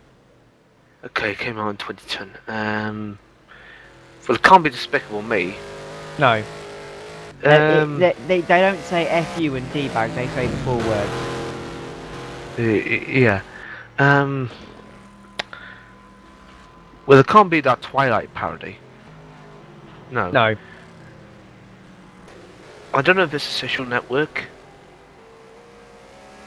You were right, it was. Huh? It's at the scene when Eduardo finds out the shares are diluted. Ah. When he finds out they've taken his name off the masthead.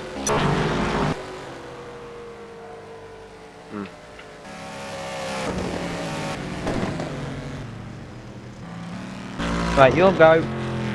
Alright, let me just try and find a movie quote.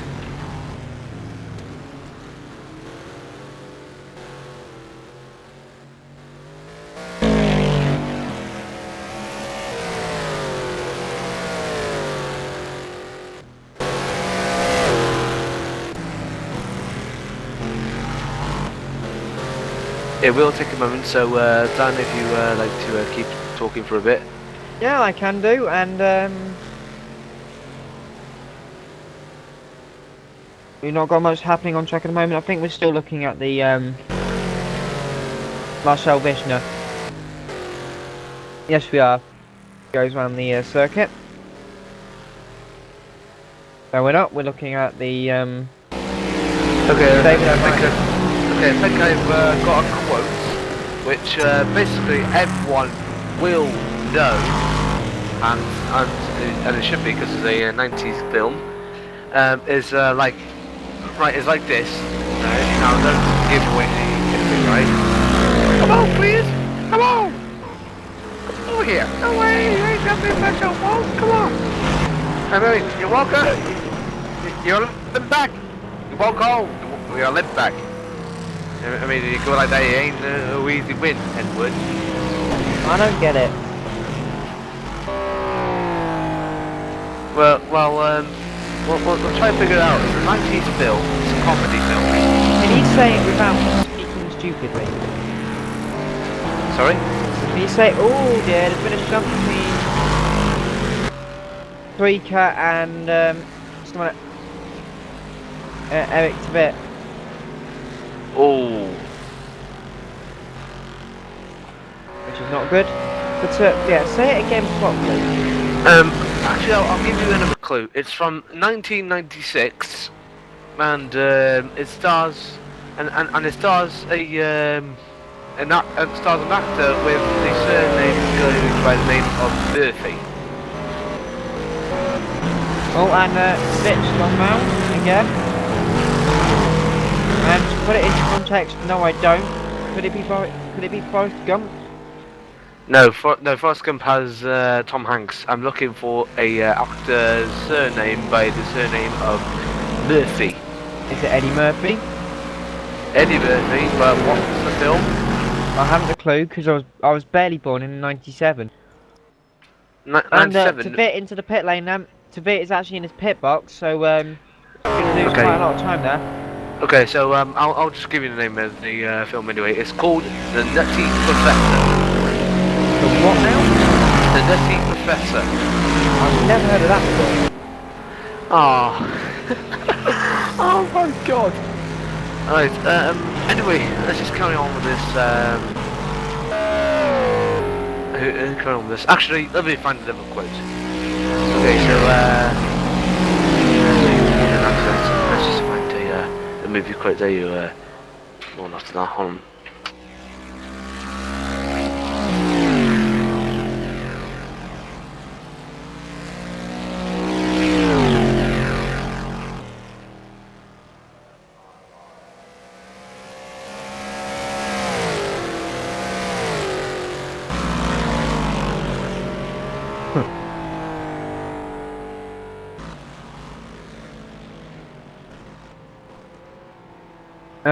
Now what car are we looking at now, my friend?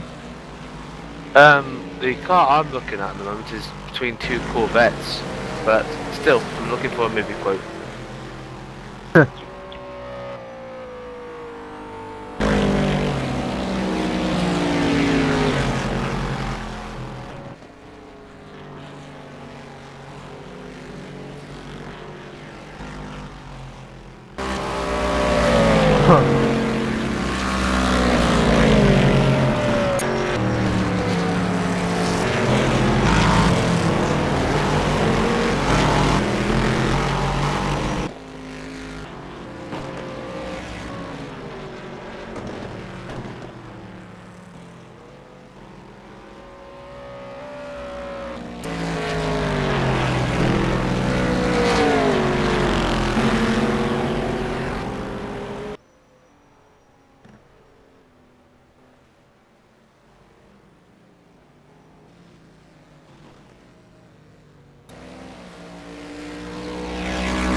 we got some British touring car news.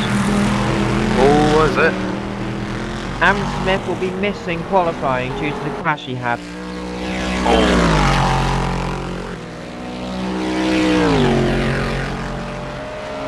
Yeah, not good.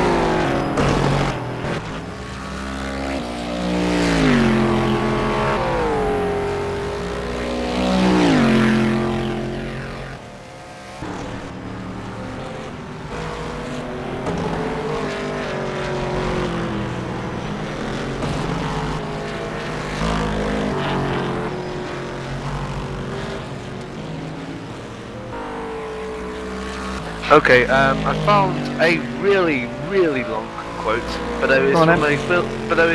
a film in 2004, and it's a pretty highly rated film. But I will say it anyway. It goes like this: look at me, I'm fat, black, can't dance, and I had 2 gay fathers. People have been messing with me my whole life, but I learned a long time ago. There's no sense in getting them all riled up every time a bunch of idiots keep trying to give me a hard time. In the end, the universe tends to unfold as it should. Plus, I have a really large penis that keeps me happy. So, what's the quote from? Somebody else answer because I have not got a clue in holy hell. It's from 2004, and it stars Carl Penn. Still doesn't mean anything to me. Harold and Kumar go to White Castle. Sounds fun. Well, as we get on to 6:30 now, not 3:30 even, I'm an idiot. Yes, half past 3 British Summer Time. We're still in British Summer Time, but according to everyone else in the world, it's 4:30 GMT around our Or area. 3:30, or 1:30, or 1. Or half past God knows where anywhere else in the world.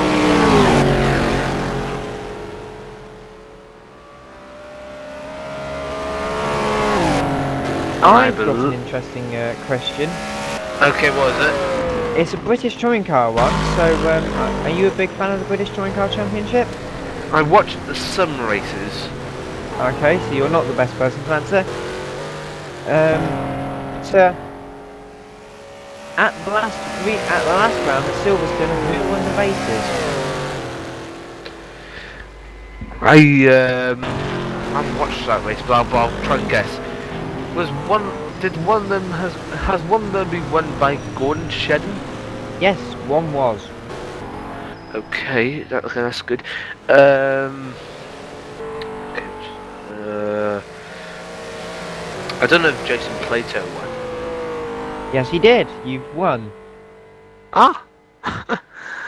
Oh my god, I actually didn't know that was actually guesses, really. That was really guesses. And I guessed right. Plato won races 1 and 2, and Gordon Shedden won race 3. Fantastic.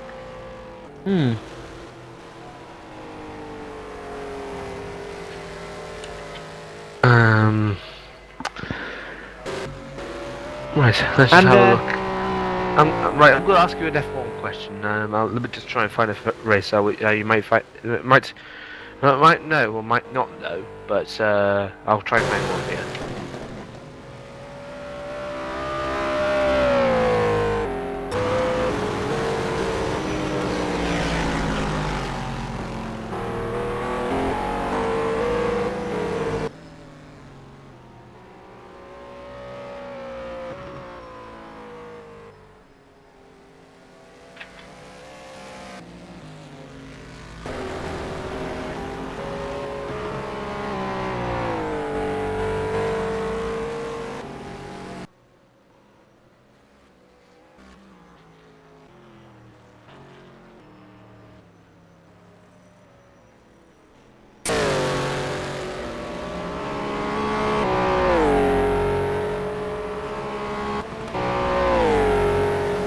Oh dear, he's thinking you can hear the cogs winding. What, me thinking? Yeah. Oh man. Okay, so I'm just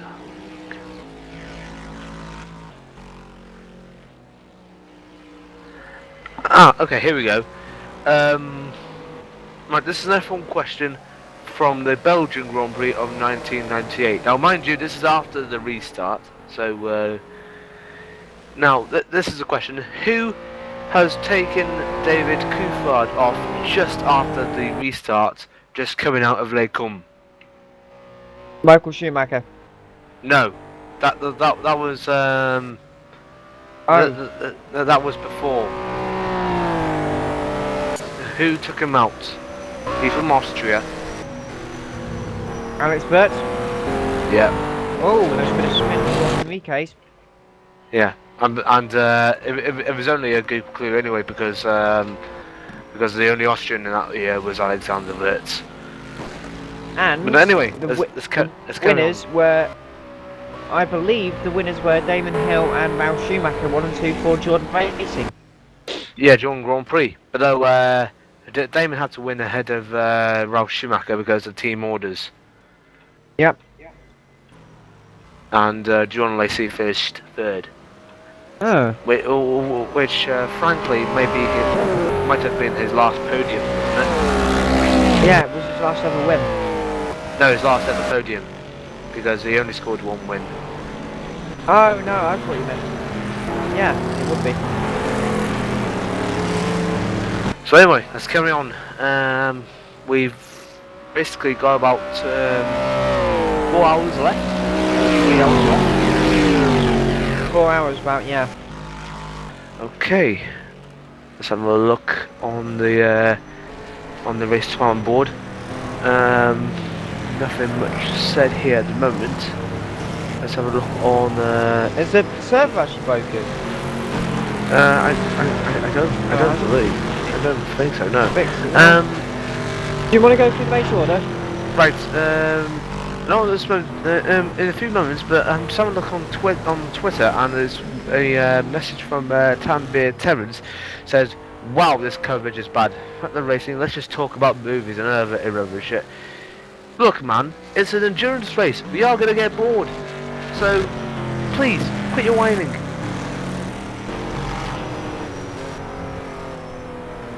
There's only 4 type of car and nothing going on. Yeah. I'm sorry if we're not Radio Lamar. So Tanbeer, there's basically no need to post that because we do get bored, yes, and we have to think of other things to keep us entertained. I mean, it's not like Formula 1 where there's action going around all over the place, except with Vettel's around. But though, this is endurance racing. We are going to get bored actually because nothing's happening. Yeah, I mean, we do get bored at the time, so please, Tanbeer, don't post again like that. But right, let's carry on with the results. Let's have a look at the GT1 class. Jeremy Butchloop is leading for Radicals, ahead of Marcel Richlesser in the Rare Endurance team. Then we got Peter Varga in the OXXO Racing team. Then we got Jimmy Hughes in the Madcap GT1. The SRVN of Yuri Geisen ahead of, is it Clever or Rhino in the seat of the Spanish split in 6th position? I don't know. Okay, so then we've got Steve Ruida in 7th. Then there's Young French Racing of Chevy Churlo in 8th. 9th is David O'Reilly for Vijam in 9th. Then we've got the GT competition in of the Silver, the go speed of Sergio Jr. Then we've got the class. ME Racing of Magnus Delgren is leading ahead of Salvo Sardina. Simon Chrisman in the CDR Motorsports car is in 3rd place. Then we've got Timu Toika, yay, in the Tiger Racing team. Then we've got the ADR of David Van de Ven. And Timu Toika just gone past Terry Jallo for position overall in 11th. Then we got Robert Toll in the Rare and David Van just gone past Terry Jallo. Why is that the reason for that? It's because Terry's in the pits. So we got Robert Toll in 6th place ahead of the Quentin, and basically most of the field just filled up a bit. I've got good news. What is it? My motorsport are back up to third. Fantastic! Come on, Dennis. So, we'll just continue on with the GT2 thing at the moment. We've got David Lurie's in 8th, then we got Eric Tevets in 9th, Sergio Leclerc in 10th, and Mark Greenwald in 11th and last place. Then in the GT1 class we got Ever Squella, then we got Kelvin van der Linden in 2nd, then we got Dennis Koval. Come on, son. Then we got Felix Bridge, then it is Eduardo Henriques, then it is Jos van der Steren in the 6th position in the SRVN GT4. Let's have a look on the more messages on the board.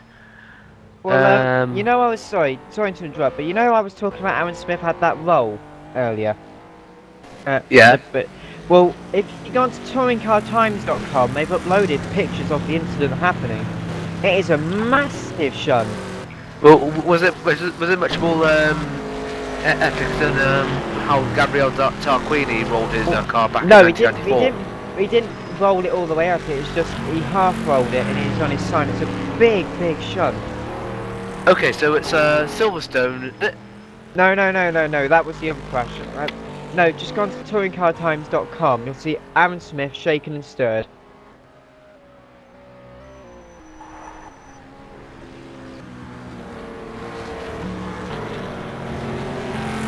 Okay, so I'm on Aaron Smith in. That's one crash. His wheels off. Look at picture 4 out of 7. Okay, so that's picture 4. I was. Ooh, wow! Just utter what? Ooh, my God! Is he lucky to survive that or what? He was fine. He's fine. My God! Just having a look at the message board. We got one from Damien Patel, just replying to what Tambir said earlier. He said, "Well said, Ron." Thank you very much, Damien. Then we got one from. Then we got one from Andrew Ford saying, "Well, I must apologise after, but my wheel disconnects. My teammate has gone, so it looks like it's game over. Just one of those days. Don't worry, Andrew, you'll do it better next time." Oh no. Then we got from Commentator in Bogdan saying, "Too bad. Sorry for the double post in Twitter. Kind of old for Twitter." And the latest one on the board is from Tapio Renio, who say they're clever driving at the moment. Okay, thank you very much, Tapio, for that message. Okay, latest tweet at the moment comes from Commodore Andre saying, "What about last lap times of the top 3 drivers from divisions, so you can see who's getting on to who and such." Well, we're trying to do our best. We just need to find out what's going on at that moment in time. Yeah. Well, if you hear me clearing my throat in a minute, it's because my throat doesn't feel very good at the moment. So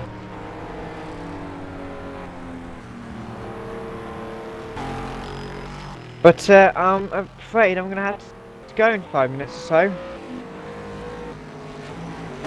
But before you do, I was having a look on Facebook and I just saw a post from somebody you might know as the Lad Bible. Now, this picture actually contains a quality claim to Cadbury, and he's trying to bribe them with £5, but unfortunately, it's been returned. I'll try and send you a photo link of it now. All right.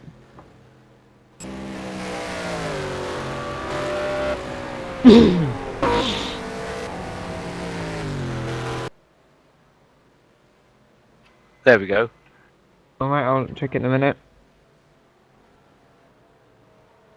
Mummy.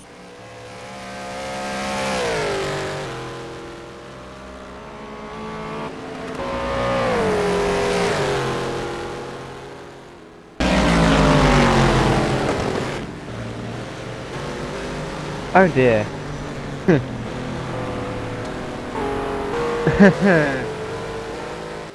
I know. Can I read it out? Go on then. Dear Mr. Jones, we regret to inform you that your application for the position of Global Quality Manager has been unsuccessful. We don't normally respond to unsuccessful applicants, but in your case we've made an exception in order to return the £5 note you attached to the references section of your application from the line Elizabeth Wing Wing. Some notes regarding your application. Distinct super secret spy work I legally can't talk about, it, as your previous experience won't fool anyone. Future, you might want to refrain from using sentences like, come on, let me be a part of the sort of gig you've got going on. eBay feedback is not a relevant reference, and your attached sketch of everlasting chocolate bar was unwarranted, absurd, and quite frankly it scared us a little. We wish you all the best in your future endeavours. Oh, fuck. Yeah. Can't be that. And I'm my very God. sorry, but I'm going to have to go because I've got to prepare for the British Touring Car qualifying. And it's been a pleasure having you here in the So commentary I'll box. see you in about 45 minutes. Or however long I am. Alright. I'll see you soon. So until then, au revoir.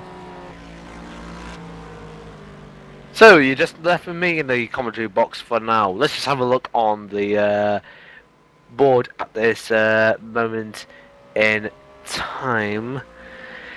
Nothing much on the board at the moment, nothing much on Twitter at the moment.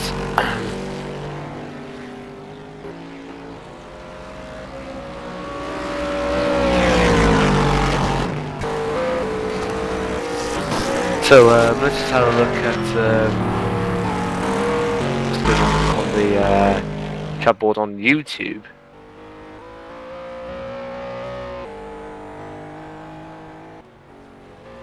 Nothing much on there at the moment in time. So you are still watching the Racedepartment World Endurance Series on its debut with your sole commentator at this moment in time, Mr. Ronald Squire. Me. Hello. This is round 1 from Sepang with the 6-hour race, which is just about nearly 3 to 4 hours to go. So we just need to wait for a bit. Now I do apologise if my commentary is going to be a little bit vague, although I don't have the best image quality and I don't have the best image quality. I'll tell you why, because I've got half after 2 yet, and the viewer I'm using at the moment, in my opinion, is the quality is absolutely dreadful. I do apologise to Marco Beachel for that, although I had to find out what's going on at this point in time. So if you do feel any the signs of that moment in time, is probably because of lack of commentary and such. So we'll just wait for a moment in time for more action to come along within the next hour or so until Dan returns. But for right now, let's have a look at the who's on top, and leading the GT1 class at the moment is Formula Sim racing driver Mr. Peter Varga. Yes, lad. Then we got Mr. Dennis Vischler in the Rare Endurance team. Then we got Kibler in the Sprint Split. Then we got Xavier Carlo in the Mad Cup GT1 car. Then is Thierry Chalot, Yuri Geisen in the number 6 in the SRVN in 6th place, and we've got Blake Townend ahead of David O'Reilly, Steve Reuter, Diogo Silva, and Sergio Jr. in the Ghost Speed. Then we got Salvo Sardinia. Then we got Timu Toika in the Tiger Racing team in 2nd. Then we got the ME Racing of Eddie Hallgreen and Dennis Duna. And we got the Pellegrini Quentin in the F1 CL Racing Endurance car. Davey Van Ven in the ADR in the 6th position in class. And we got the CDR Motorsports of Simon Chrisman. Then we've got the ISD Racing of Davy Lawries. Eric Devetts in 9th. Then we got Sergi Roscosa in 10th. Then we got Greenhall in 11th. Looking at the bottom one, and we got Rolling Pipes from Nissans and Corvettes in 1st. Then we got the our favourite team, which is the 3.0 Team Motorsport of Dennis Kuffel in 2nd place, lad. Yes. Then we got the Road Bandits of Felix Sembridge in 3rd. Then we got the other racing team of Fletcher Combria in 4th. Madcap Racing in 5th. There is Jos van der Steren in 6th. And that is it for this moment of time. If you don't have any questions or such, please post them on the Race Department board or on the YouTube board. Don't forget to tweet Race Department with the following hashtag VWEC, or go to me, which is actually hashtag Ron VWEC, or you can just post to my main Twitter page at Ron Squire 95. Don't forget, if you are on the Race Department board, remember there's free coffees to go around, courtesy of Mr. Brad Hedgeveld. So make sure to have a good one of them. We'll just have a look at a couple of tweets. This one at the moment is from Articles Online, which says, "Bad news, the engine blown early on Blake's stint in the car, trying to get it repaired. But hopefully Red Bull can get it back on the car. So we can just get back." Then we've got one from Norbert Lettner, says the OXXO sim racing car is leading the race in Malaysia with Peter Varga behind the wheel. Well, good luck to him, because he hasn't been having a good time at FSR, and he could do better here at the Race Department World Endurance Series, the virtual one to be that fact.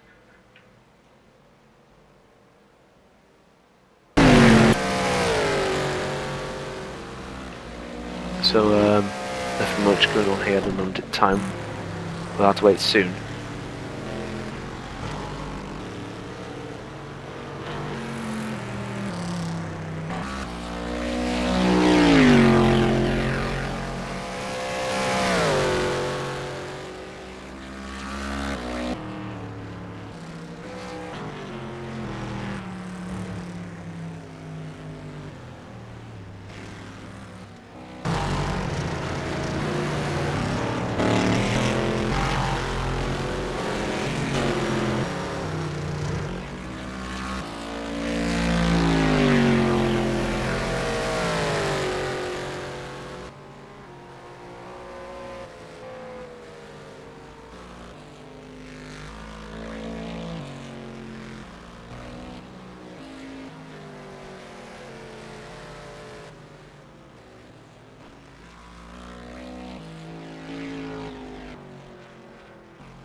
Do apologise for the waiting for their not nothing much going on at this moment in time. Sorry about that.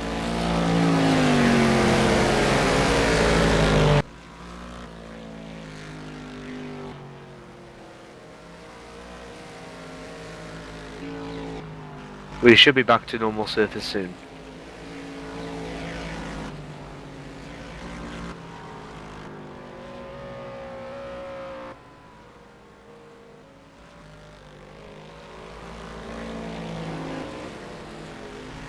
And correct me if I'm wrong, but I think we're coming up to the end of the first part.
While I'm waiting, I might as well have a big coffee. Be back in a sec.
Well, we are waiting for Denmark to return, hopefully, from the broadcast. I just need to point out in the race department chat that there is a little bit of an argument going through there. So, yeah, I would say, look, don't make an argument, please, right? Of course, don't make an argument, right?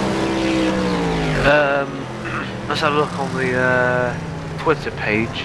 Another big lad creates another collisions. Damaged car once again. Impossible to drive a clean race in these conditions. Endurance, not a sprint. Please learn. Let's have a look on the YouTube page. Nothing moments.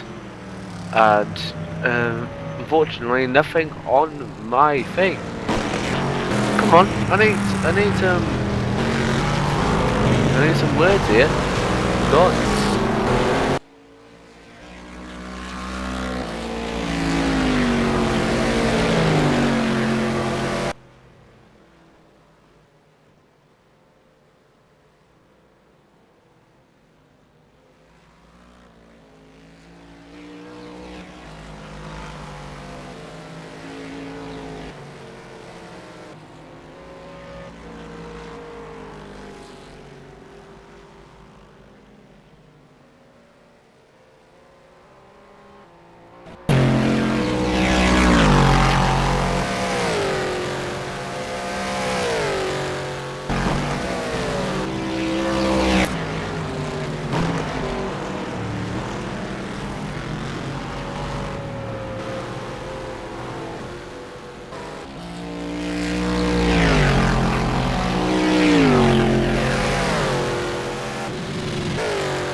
believe we only have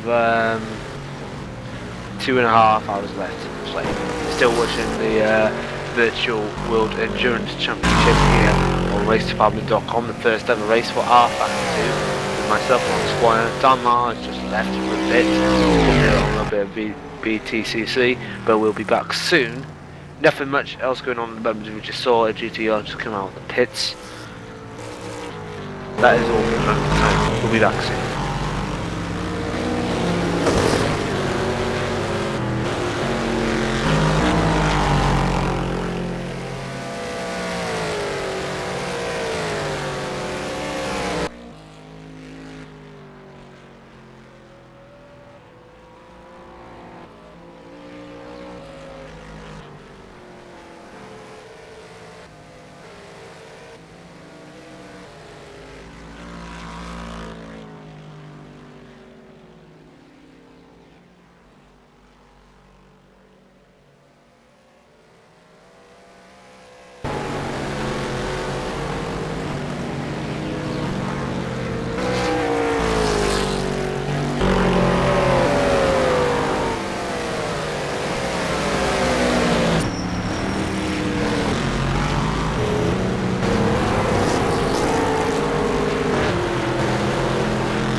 I believe we just had a spin there between a GTR.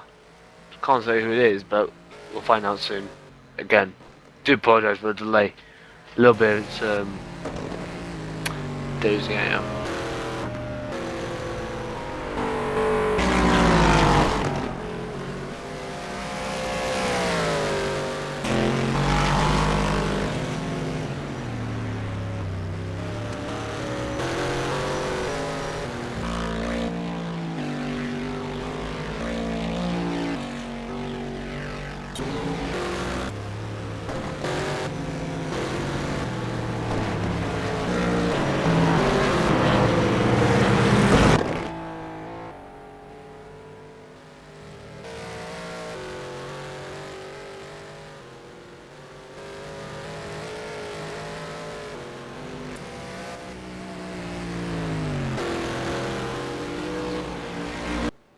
Back soon.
and I believe we are back, and I'm proud to say that we've got someone else in the room, Mr. Xavier Carlo. Hello.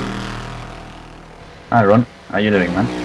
I'm doing fine. So, Xavier, how was your race? Well, so far it's been alright. It's just with the lap timing, a couple of issues, and we don't quite know where we are on track.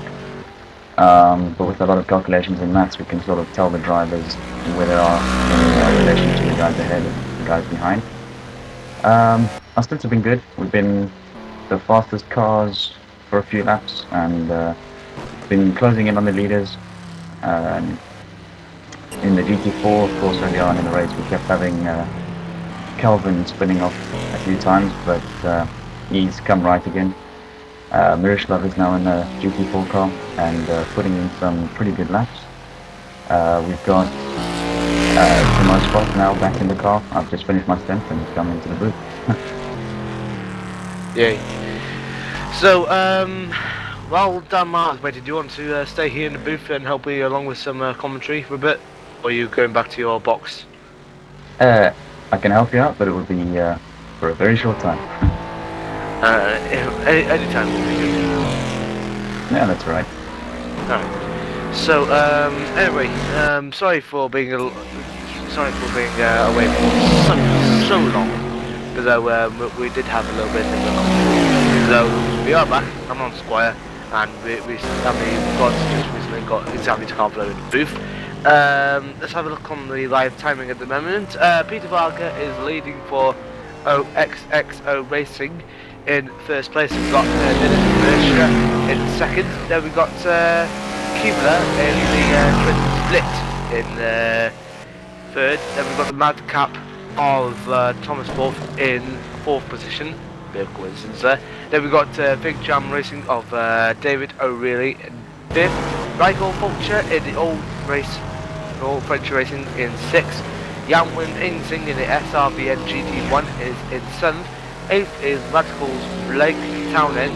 Then we've got the Roaring Pipes Maniacs. Sorry, that was actually GT competition on the Diogo Silva in ninth. 10th place is Fabio Chicao, and we got Steve Voider in 11th place. Let's have a look at the GT2 category. We got Davy van der Ven, and we got Daniel Pizzo in the Scuderia GT Italia. Then we got Robert Toll in third place in the GT2 category. Then we got Stefan Woudenberg in the Tiger Racing ahead of Eddie Helgreen. And we've got the lovely Quentin. Dennis Ronsdorf is for CDR Motorsports. Then we've got David Rees. Lee Palmer is in ninth for Ice Cold Racing, and we've got Project Resistance and Antonio Duran in 10th, and 11th is Mark Greenall. And looking at the GT4 category, we got Roaring Pipes Maniacs with Yari Vaneri. Then we got the Combra in the other racing team. Road Bandits of Christian Henge in third. Madcap of Miroslav Devovic in fourth. Rui Martins in Team Mar in fifth. Sixth position is Jill Dehan in sixth for SRBN GT4, and that is it so far. We've only got one blue flag at the moment from Yanwin Insing. The car's just behind him at the moment. Is Tony Jones. That's the pit stop. That's the thing at the moment. Let's just have a look on the chat. We have I don't know if we've got anything new on the chat at the moment. Let's have a look on the Twitter board. Michael Porter says already lost 5 laps because of the driving skills of people on the track. Oh yeah. Let's have a look on the YouTube feed. If we can just have a look. Nothing much. There's no new comments. That is all so far. Yeah.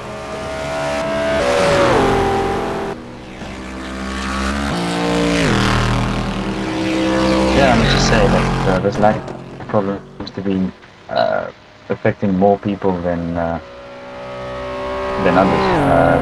It's not really affecting many people on our team. I think there was only one person who had a little bit of lag early on in the race, and that was Calvin van der Linde. Yeah, I mean, you might think it was alright. One car maybe jumping around, but it wasn't undrivable. I suppose it's part of being in these kinds of events. They do happen. There's a lot of guys on the server.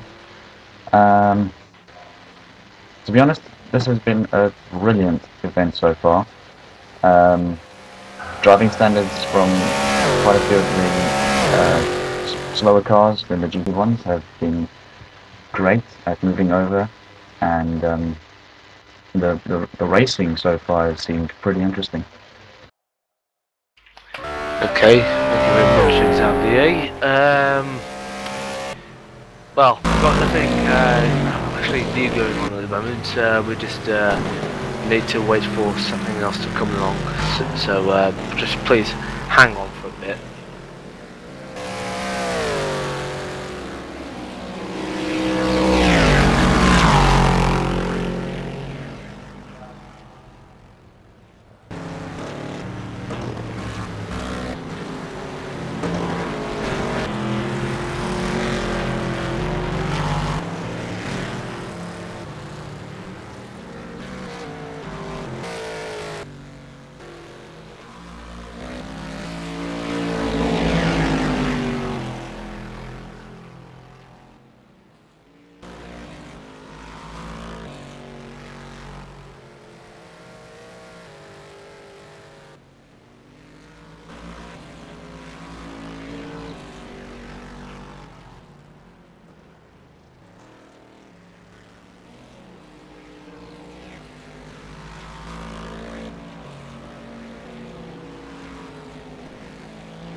I think there's one thing that we can actually mention on this broadcast today, and that is that the Virtual World Series by Renault is returning.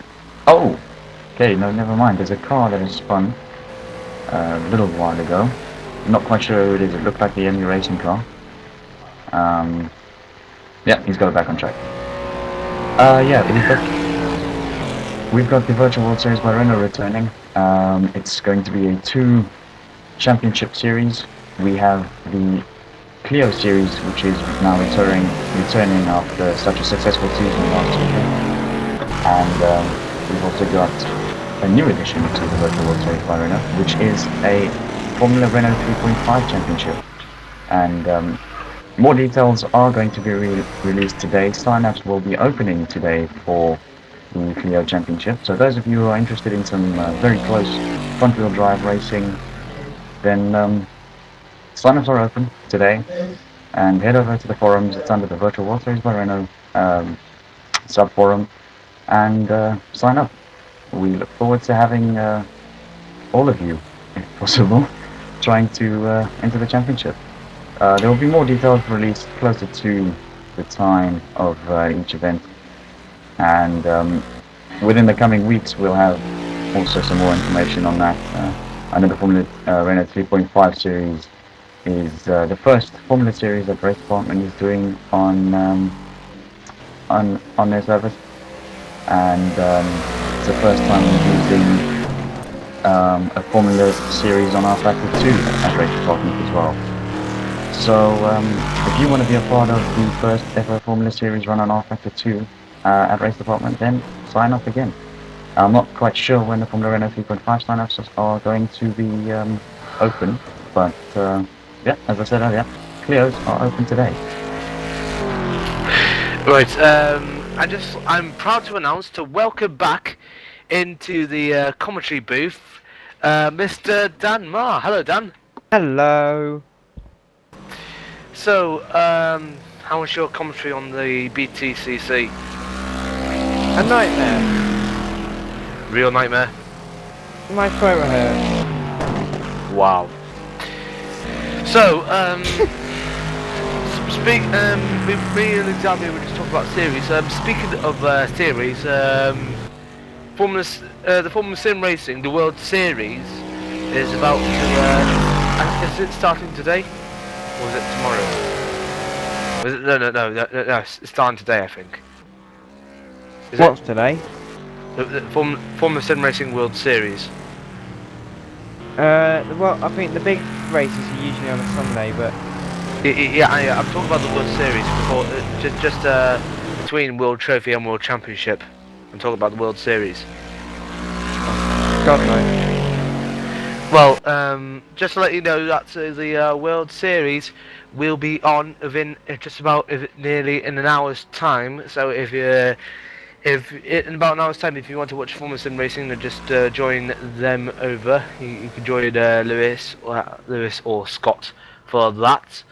But though you're still watching the Race Department Virtual World Endurance Championship with me, Ron Squire, Mr. Xavier De Carvalho, and Mr. Dan Marr.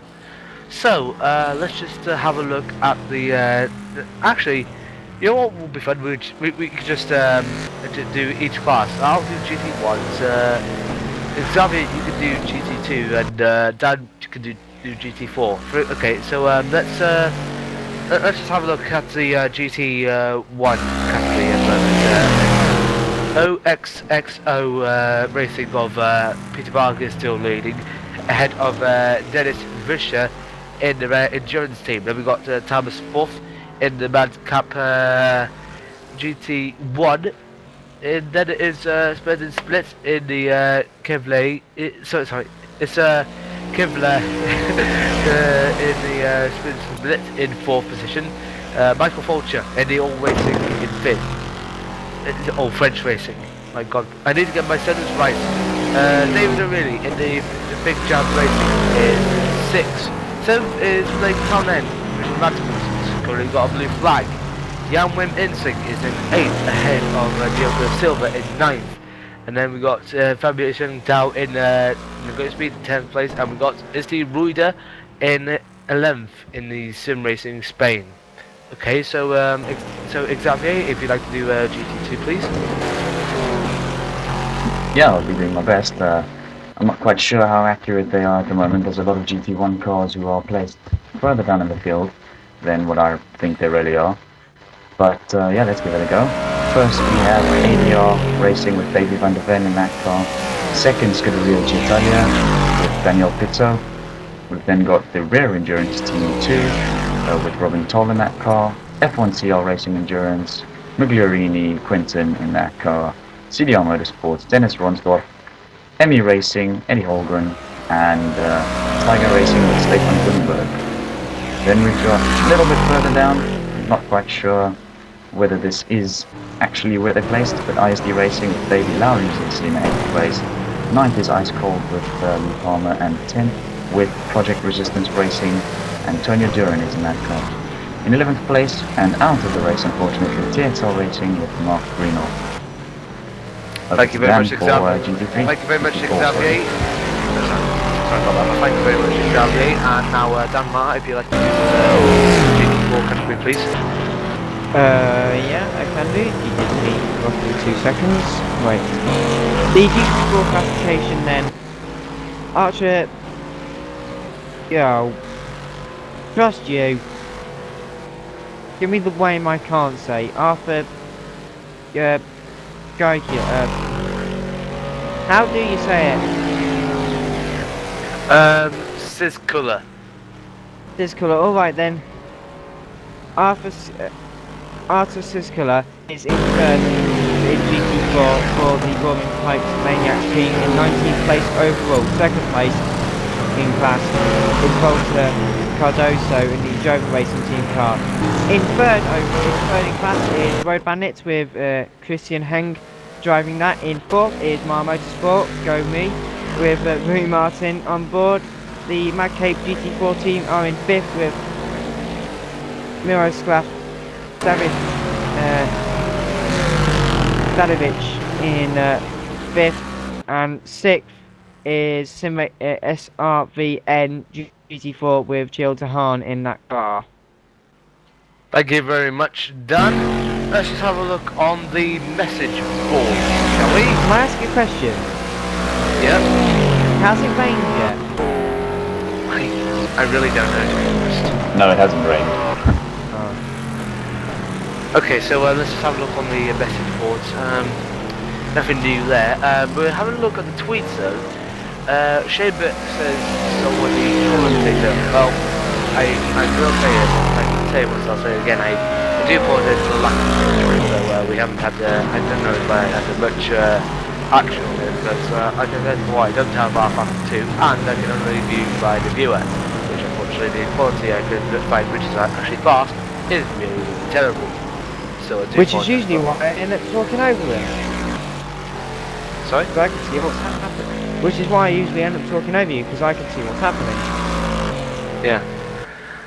So, and then we got another one from Yuri Geisen saying, darker skies over Sepang, when will that rain fall? Preparing to get back in for another stint. Well, good luck, Yuri, but I don't know, yeah, these skies are definitely darkening, aren't they? Oh, we got a message. No, I don't think they are. Right, it's from Racedepartment TV saying that we need to stop the current broadcast and start a new session. So everyone who is watching this broadcast, and when this broadcast ends on Racedepartment, all you have to do is just refresh the page. Those who are watching on YouTube, you have to click the link for the next video. Don't forget you can subscribe to Racedepartment. Don't forget to follow us on both Facebook and Twitter. Don't forget to have a look on our forums. I mean, there's plenty of series coming up, including the series that Xavier just mentioned earlier, which is the virtual world series by Renault, which will be returning. We also got Formula Sim Racing. We also got the event that you're looking at now, and we also got a little bit of other events with different games like F1 2013. If you haven't even got it yet, try it out. I mean, it's good.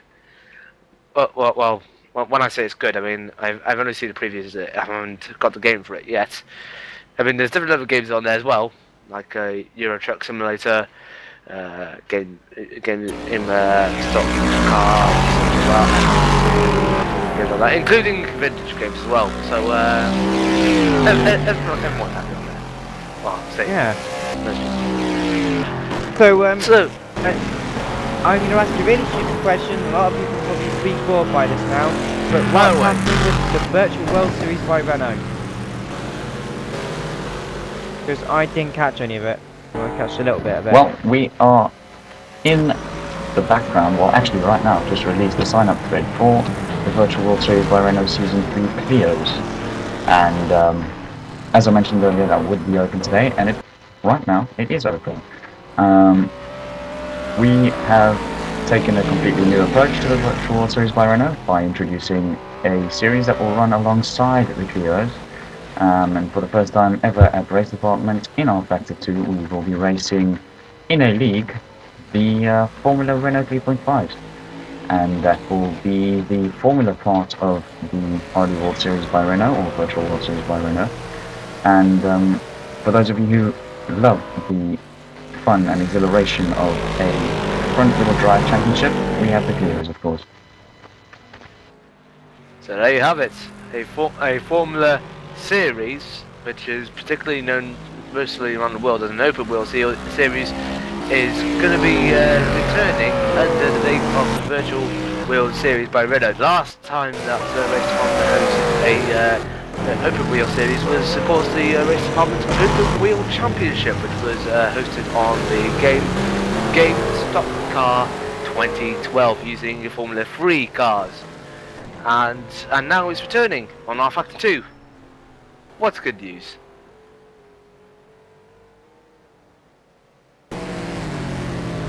And speaking of good news, I've just signed up for the Clios. Way. I mean, so speaking of Clios, there's one good series in rFactor 1 still going left, and it's really good. It's called the it's on the Touring Pro series called the Tom Onslow Cole series. Now, some of you may have heard of it, but it's actually a good series. You drive in Clios and drive around different circuits like Croft, Dock Hill, and Silverstone and such. Never mind about that. Anyway, let's just carry on with this.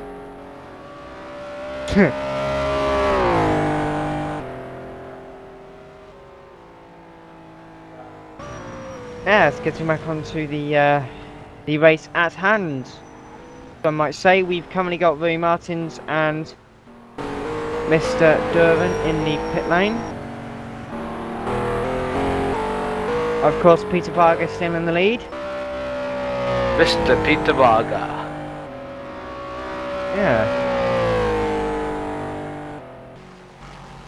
We've got one blue flag for McGlary Quentin in the F1 CL or Racing Endurance at the moment in the GT2 category. Yeah. We'll wait for that to clear up soon, and then we'll just continue on.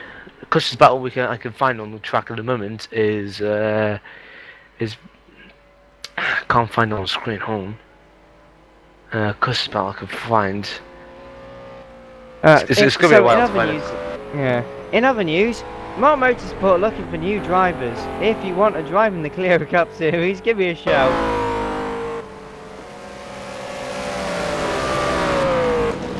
And any other good news? Yes.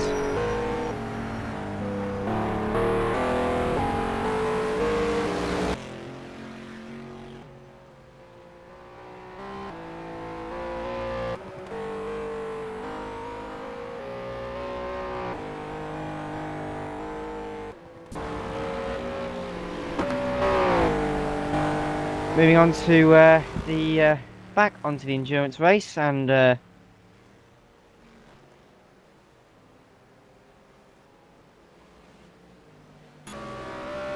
moving on Right, to let's continue on. what was being shown on the. Are we looking at our favourite car, the number 302? Have they done anything stupid recently? I can't recall now. So they've decided to get Simon Hill or whoever was in the car out. Hang on, are we talking about Medcave? Yeah. That's my team. What just happened? Well, no, there was quite a lot of going on earlier. Oh yeah. In the final corner, and pretty much everywhere else, the car kept snapping as it was gearing down. It was a bit of a problem with his setup, but yeah, he got used to it and actually pulled the car way back up the field from where he was. And Miroslav Davidovic is now in the car and doing a mighty fine job for racing on a setup that he's never used before.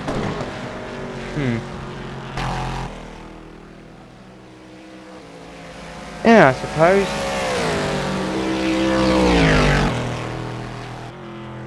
Right, I think it's time to stop this broadcast to get ready for the next part, which will be on in a sec. So if you are still watching this